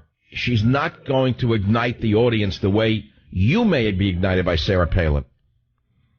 She's the past. And the thing she said about her son last time was stupid. It was almost like you could see Russia from her living room. That's a foreign affair. That was her curriculum vitae on foreign affairs. You could see Russia from Alaska. That was a scream. Sorry, but that kind of stuck with me, that one. I know many of you love her, but it has to do with personality more than anything else. She's feisty. She's conservative. She ran a state. I get it. She's done good things. I'm not knocking that. But she's the wrong pick for Trump to be a VP candidate. So who would be the right one? And while you're pondering that, I'm sorry, because I came up with some names. I think Ben Carson would be great. There are others who would even be great as candidates, too, to go along with Donald Trump as VP. Remember, the vice president is, a ceremonial position, but it's also a training ground, sort of, in some ways, except in the case of Joe Biden, to be the next president. He's been waiting in the wings so long, he thinks that the wings are the Oval Office. He actually had the wings made into an oval, Joe Biden, because he realized he's never getting past that oval. So who do you think should be the running mate for Donald Trump? Ben Carson, I think, would be great, but I don't know. I don't think he plays that well outside of conservative circles. I don't know if would he really pull in Democrat black voters simply on race. I don't know. I don't know. I think that they see him as a sellout because he's too successful. He doesn't espouse the standard lines, that people want to hear. The same is true with the conservatives. Unless they espouse standard lines, then the conservatives won't vote for them. They got to hit the points, the main points. Like they've got to thump a Bible, wave a snake, say I'm more conservative than thou. They got to say that I'm more Christian than you are, and then they've got to say I'm cleaner than you are. Then they get the kosher stamp from the conservative mavens in the media. That's what's going on now. Holier than thou, more conservative than thou. I'm sick of it. So here, I'm going to just diverge for a moment. Eating red meat may up fatal heart failure risk. And it was an interesting story because many of us are confused. For years, we heard red meat was bad for you. Then that got backed off once we heard that, learned that it's not the cholesterol per se that causes atherosclerosis, which I wrote about in 1970, amongst others, that it wasn't the cholesterol that it was not necessarily an indicator of dying of a fatal heart attack. And then people started to realize it was whether the saturated fats were oxidizing and causing atherosclerosis through an inflammatory process, and that there was a way to intervene in that process by taking large doses of antioxidants, mainly ascorbic acid, meaning vitamin C and vitamin E and others. And says, oh, wow, I can have my meat and eat it too. Then you can go back and have a burger once in a while, right? So people started to dip back into the meat, figuring that the evidence wasn't that strong against saturated fats. It was whether the fats were oxidizing, as I just said. So now this new study comes out, which is very interesting to me, and I'm sure it's interesting to everyone listening to the show. I mean, anyone over the age of 20 or 30 is interested in living and being healthy. A new study says a harmful chemical in red meat, like your favorite steak, may put you at acute heart failure risk, says new research. Now, I read it carefully, and I was shocked to find out that one of the nutrients I thought was very important for our energy, which is called carnitine, which is most vegetarians have no energy. I know there are exceptions, but it's true. They don't have the oomph that they used to have when they ate meat. And one of the reasons I thought was because of the carnitine level. Carnitine.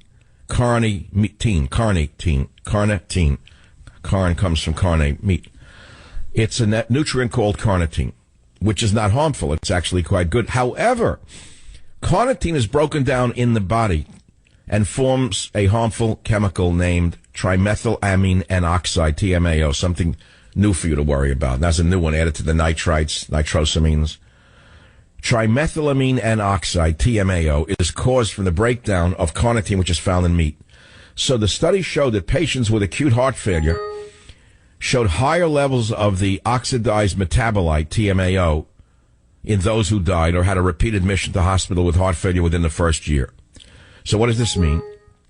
The doctors found, or the epidemiologists found, that higher levels of TMAO, a metabolite of L-carnitine derived from red meat, is associated with poorer outcomes associated with acute heart failure, one of the main diseases of the heart, Suzuki added. And previous studies have shown TMAO to be associated with mortality risk and chronic heart failure. So now, was it a small study or a big study? Is it valid or invalid? Is it along the lines of the stupid science that Obama quotes that 99% of scientists believe that we're dying from global warming? Is any scientist that he pays off agrees with it? Any hockey stick scientist agrees with it? Well, they measured circulating TMAO levels in approximately 1,000 patients admitted to University Hospitals of Leicester NHS Trust with acute heart failure. And the study was published in a legitimate journal called Heart. And it claims to be the first to investigate the association of this metabolite TMAO levels in acute heart failure patients. So now it's back to no meat. There goes the hamburger once a month. Now I have to go back to my Spartan diet. You know that for 40 years I didn't eat meat? I craved it. I wanted it. So many days I wanted ham and eggs, which I grew up on. If I were to have followed the diet I was raised on, I probably would have been dead at 15. I was fed the most cardiotoxic diet in the world. I don't know whether I have protective factors. I'm starting to think there may be protective genetic factors which explain why I'm still walking the planet. I mean, I'm saturated with vitamins and nutrients that you can't believe. I'm like a walking chemical base of antioxidants, and I have been for over 40 years. Remember, I wrote books. Don't underestimate what I'm saying to you. Back in 1972, I published my first best-selling health book called Earth Medicine, Earth Foods. I've been fascinated by the subject ever since my poor father died of a heart attack at a young age. And then when I found out, I looked back as well. Maybe my grandfather lived. No, he died younger. So I didn't know when I was young what to do because I said, oh, boy, this is awful.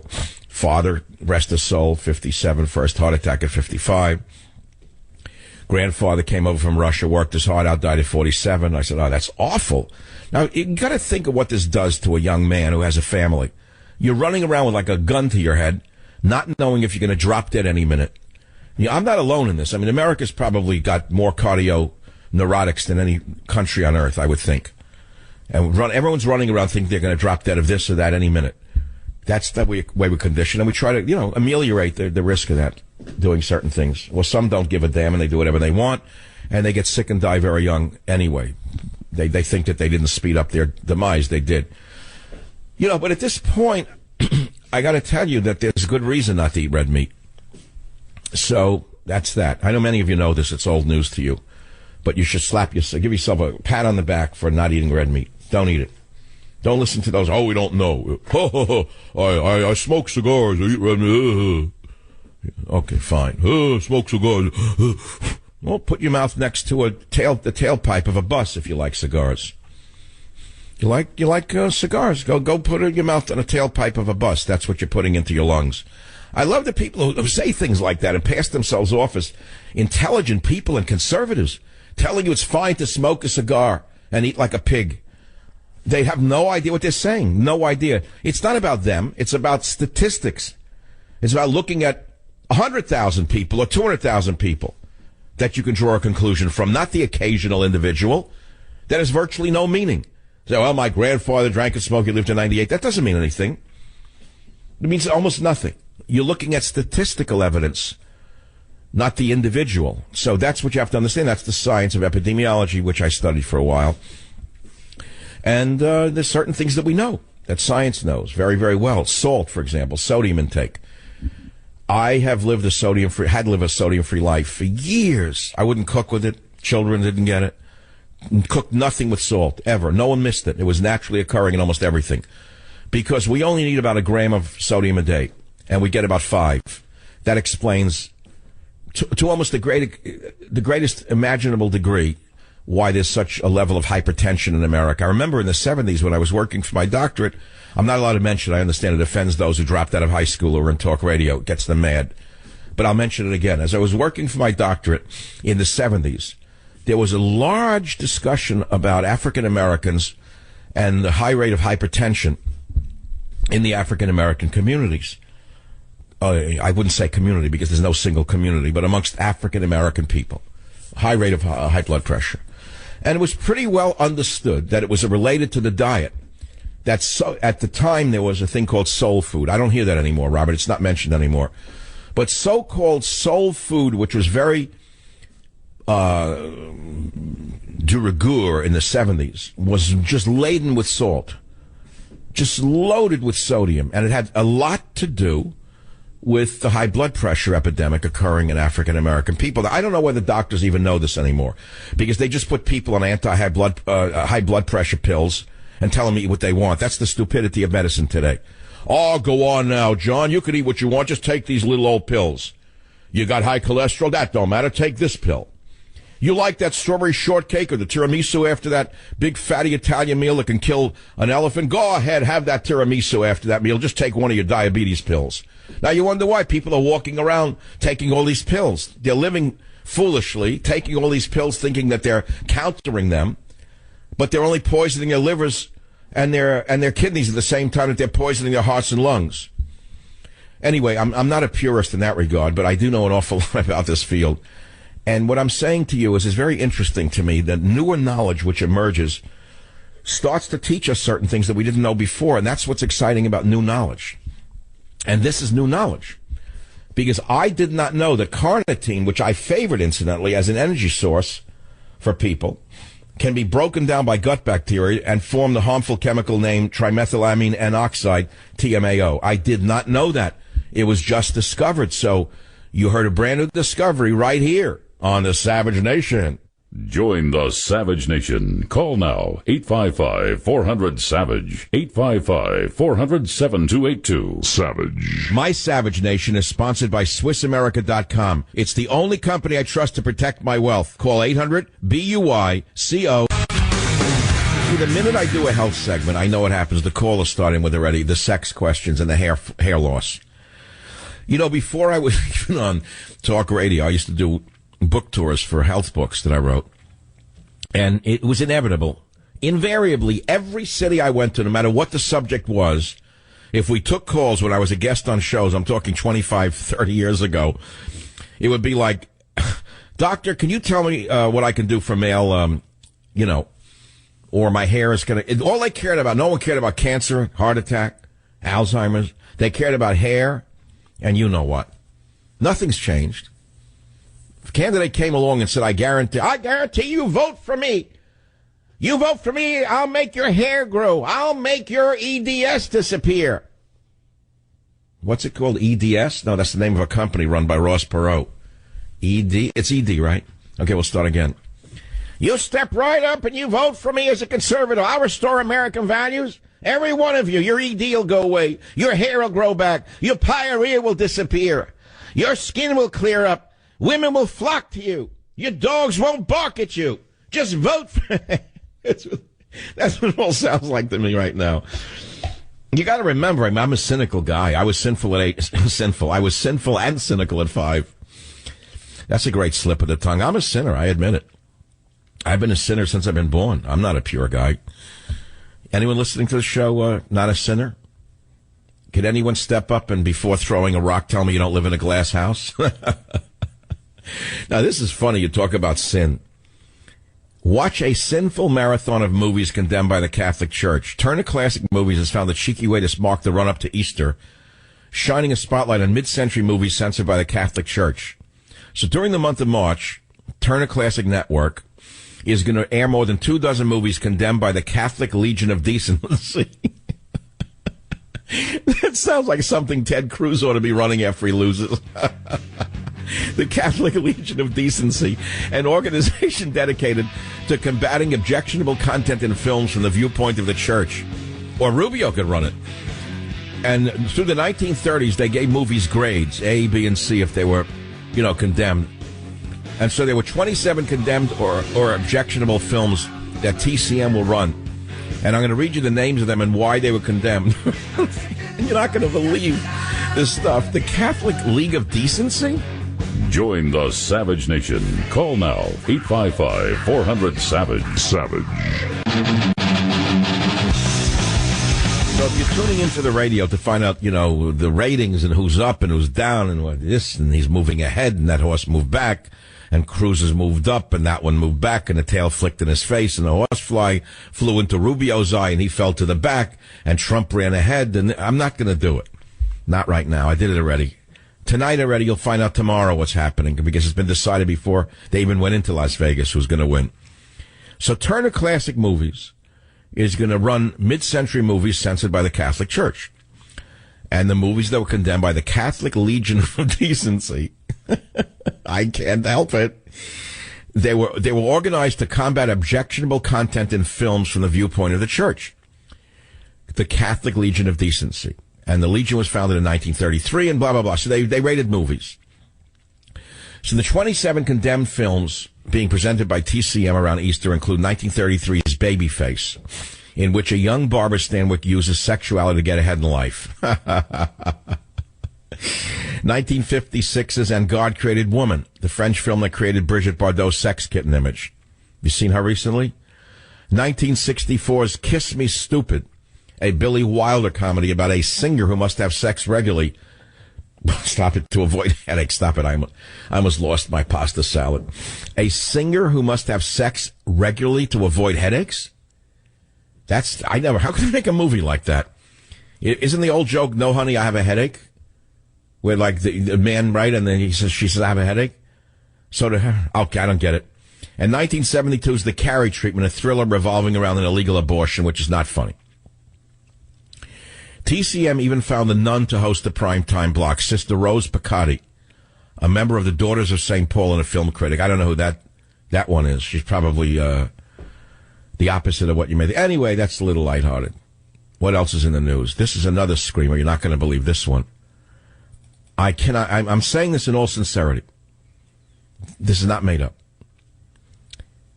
The FEC has been ordered by the Federal Election Commission telling the Jews for Cruz PAC to change its name. If I made this up, you would say I'm making it up as a parody. The Federal Election Commission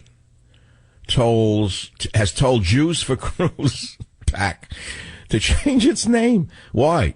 Why do you have to change its name? The Federal Election Commission on last year told them that the PAC cannot have Cruz's name in its title because it is not an authorized committee of the 2016 presidential candidate. So Jews for Cruz was not allowed to use that name. The PAC's Twitter profile description read as follows, quote, help us fight the Islamic and liberal assault on American Israel. In your heart, you know we're right, and in your guts, you know they're nuts. And at the time, they had 2,500 fanatical followers. So I don't know if this is still running. But at the time, Ted Cruz said, I share a great many values with the Jewish community and the Orthodox community, Cruz said. Chief among them is a passionate dedication to strengthening our friendship and alliance with the nation of Israel. I think I've heard that before. That used to be the litmus test of all candidates, Democrat and Republican. Are you now, or have you ever been against Israel? No. We're for everything they want. Remember that went on for you. Then the Democrats moved away. They turned against them. They became pro-Arab. Then some Republicans slipped out of the fold. And next you wake up and you got Jews working against Israel openly to destroy the state with organizations that Hitler could have come up with in the name of justice and peace. Beyond belief. You have that song just for fun of it, Robert? Did you find it, Joe? Okay, now for your listening pleasure. This is so obscure. It's like a rare enzyme that I play once a year or so. I know we're in the election season and I shouldn't, but it's a chuckle. Here's a song that was once popular on radio in the 1930s in the immigrant community, in a Jewish immigrant community in New York. They used to take local radio ads, as they still do. I mean, radio stations around America still have local ads. Like, let's say you're in the middle of somewhere in Iowa, right? And there's a local radio host, and you could have Harvey's House of Rubber advertising. You know, if you're on Highway 403 meeting 209 at the junction of the Grand Junction Mountain, somewhere around where the stables come into the railroad park, come and stop at the Harvey's House of Rubber. We guarantee we'll have everything you might possibly need. So they still do run local ads in radio, specializing in the very inexpensive costs for the local audience. Well, in those days in New York, this ad was run specifically aimed at the Jewish community for a discount clothing store. Let's hear it. You know, when I hear a thing like that, I can just see George Bush the bumbler listening to it and like nodding along as though he understands it. That's the thing I always loved about him. He'd like go to a foreign meeting, like with an Italian speaking or a German, and they'd stand up, and Obama does it. Obama speaks one language.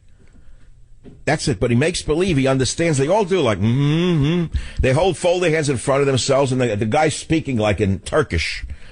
And he's standing there, like they understand every word. They don't know a word he's saying. He could be saying, look at this dummy next to me. I come to this country and this is the best they can do. And he's, That's what I hear. You get the joke? Does anyone get this joke in the UN? Can I wake you up a little bit? Must everything be so darn serious? Is it really life and death? My friend fell off a motor scooter, but that's life and death. I visited him last night. Not funny. Not funny, but for the grace of God, there goeth I.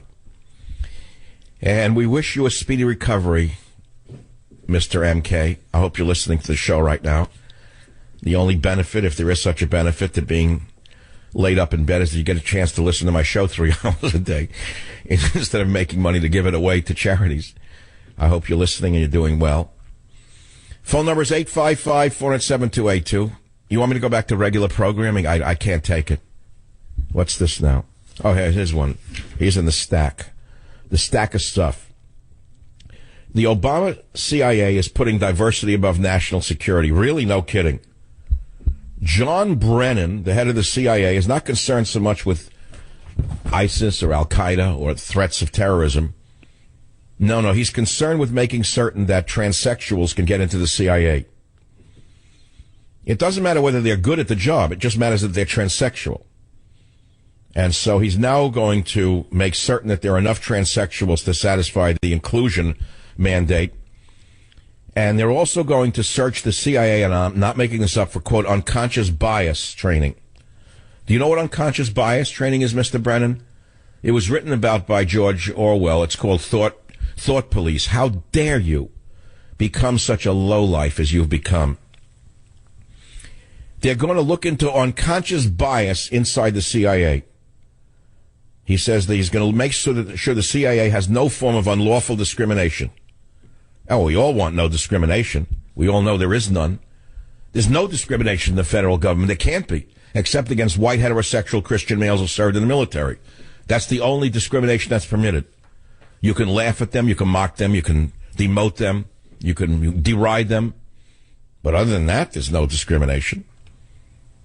However, don't you think it's dangerous that this dummy in the CIA is creating diversity quotas for hiring and promoting idiots instead of promoting people who can do the job best to protect us? I mean, what was the CIA created for? What, is a social experiment for people who can't get jobs anywhere else? So, fine if you're a transsexual and you're a better person at the job than the next guy for that specific task. I don't care what you do in your private life. But why must you fill a quota for transsexuals in the CIA? How stupid can you get? And the worst part of it is unconscious bias now. This is not in the university anymore. The insanity of what was going on in the universities for the last 10 or 20 years has now seeped into the government as a result of you-know-who. I don't even want to say the name or the initial. I'm going to try to actually not say his name or his initial. He is so offensive. I find saying his name so infuriating that I won't even say the name anymore. I'll just say you-know-who. You-know-who. You-know-who. Where is the sound that I threw? Oh, I didn't even get back to this stuff. I got such good things. Okay, so now he's got other arguments of why we should close down on Guantanamo. And he's going to move them around. Here's clip number 10 of you-know-who on the Savage Nation. We're going to work with Congress to find a secure location in the United States to hold remaining detainees. How about the White House? Detainees who are subject to military commissions, but it also includes those who cannot yet be transferred to other countries or who we've determined must continue to be detained because they pose a continuing significant threat to the United States. We are not identifying a specific facility today in this plan. We are outlining what options look like. As Congress has imposed restrictions that currently prevent the transfer of detainees to the United States, we recognize that this is going to be a challenge, and we're going to keep making the case to Congress that we can do this in a responsible and secure way, taking into account the lessons and great record of our maximum security prisons. And why is he so anxious to move them into our maximum security prisons? As you well know, there's a problem in our maximum security prisons of Muslims converting inmates to radical Islam. Now, why would Obama want to even take that risk? I don't think I even have to answer the question. There is one element, one One, you get the land back to Cuba. Cuba then can develop the land. Cuba then hires American developers who are related to American congressmen and senators to build huge housing complexes and resorts where Guantanamo Bay Prison once sat. That's number one. So there's the money element, the greed. The Democrats are salivating for the resort complex that could be built on Guantanamo. And I can almost name the developers who will get the contracts. I can almost guarantee you I know who they are without saying the word. You can pretty much fill in the blanks. Just think shopping carts and lasagna, and you'll get the answer. Shopping carts and lasagna will give you some pointers. Then, if you want to make a pillow factory, you put it on Guantanamo Bay. If you want to manufacture enough pillowcases and pillows to go around, you make them on Guantanamo Bay. So that's one thing. Then the other thing is you get a three-for out of this if you do. You close it down, you transfer wealth to the donors of the Democrat Party by building on Guantanamo Bay. Two, you get to seed more Islamic terrorism in the prisons. That's two. That's a twofer. And then there's the threefer. You get to override everyone in Congress who has common sense and loves the country, which is probably the most important one for Obama, since right now he's in it only for the pleasure factor of making everyone suffer as much as he can while he still can do it. That's all. And that's a real pleasure for him to override Congress every way he can. You know what pleasure that is? That's amazing. Say, I love the fine words he gives. They're entitled to this, they're entitled to that. How come he doesn't say that about the veterans who are dying in hallways? First of all, what he's saying is illegal. Secondly, he is acting like a czar again. Listen to clip 11 of Darrell Issa, who's still a fine man, in clip 11 on the Savage Nation about closing down Guantanamo.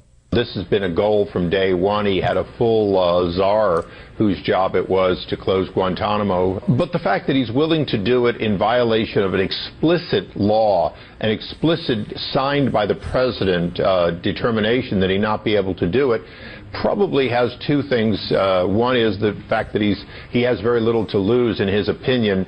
He doesn't believe the American people will impeach him. And with the death of Justice Scalia, he probably views that the Supreme Court might back him by a 4-4 decision, even if it's clearly a constitutional violation. Notice that Mr. Issa ties the pillow job. The pillow job was tied into this. Soon after, before Scalia's body is cold already, he's pushing closing Guantanamo. He's shopping it to the girls. Ruth Bader Ginsburg's court. Now we have the gobbler. He's heard from again after he got the coal. Here's old McConnell. Old McConnell had a farm. E-I-E-I-O. Well, here's McConnell, the gobbler. He's gobbling now about the Guantanamo in clip 12. Congress acted over and over and over again in a bipartisan way to reject the president's desire to transfer dangerous terrorists to communities here in the United States. The president signed all these prohibitions, and his attorney general recently confirmed that it is illegal for the president to transfer any of these terrorists into the United States. So we'll review President Obama's listen to him. Again, the malarkey. He sounds like he's throwing malarkey. His heart's not in it anymore. He did what he was supposed to do. He's like a salmon who swam upstream and spawned. He spawned the coal deal, and now he hasn't been heard from since. McConnell's like a salmon. Swam upstream, spawned, and now he's got no use anymore. So he doesn't mean anything. Oh, wait a minute. We got the Hillary trying the preacher routine at the Gospel Awards. I know that the sound is bad, but you got to hear this.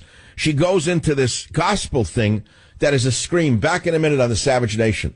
Join the Savage Nation. Call now, 855-400-SAVAGE, 855-400-7282. Savage. The Savage Nation is sponsored by Swiss America, the only company I trust with my financial future. Call 800-289-2646 or Swiss America. They're doing everything they can to stop black people, Latinos, poor people, young people, people with disabilities from voting. It's a blast from the Jim Crow past. I thought we had won that battle back in the 1960s. Oh, how embarrassing. To see it rear its ugly head is such a great disappointment. It's one of the barriers that I intend to knock down. She's a demagogue of the lowest order. She'd be so dangerous for America. She'd make Obama look like a prince. This is a vicious human being. How could she say a thing like this at a time like this in America, when there are so many people rampaging in the streets, killing people because of their race, killing cops, saying black people are being blocked from voting? What a lie. They're flooding America with Hispanics, and they're saying Latinos are not allowed to vote. Well, if you're a non-citizen, you're not allowed to vote. When have you heard of young people not being able to vote? When have you heard of people with disabilities not being able to vote? This is all illegal. And yet this evil woman, who in many people's eyes, who is a criminal for what she has done with the email scandal, if you had done 1/10 of what she did, 1/1000th, you would be in a prison right now. And this Harridan has the nerve. Well, you know the big lie. It was perfected by Goebbels under Hitler, who said that if you tell a big lie often enough, it will become the truth. This is all she has to sell, is the big lie. And that's why I say, despite the internecine warfare of the Republicans, any Republican would be better than this dangerous nightmare.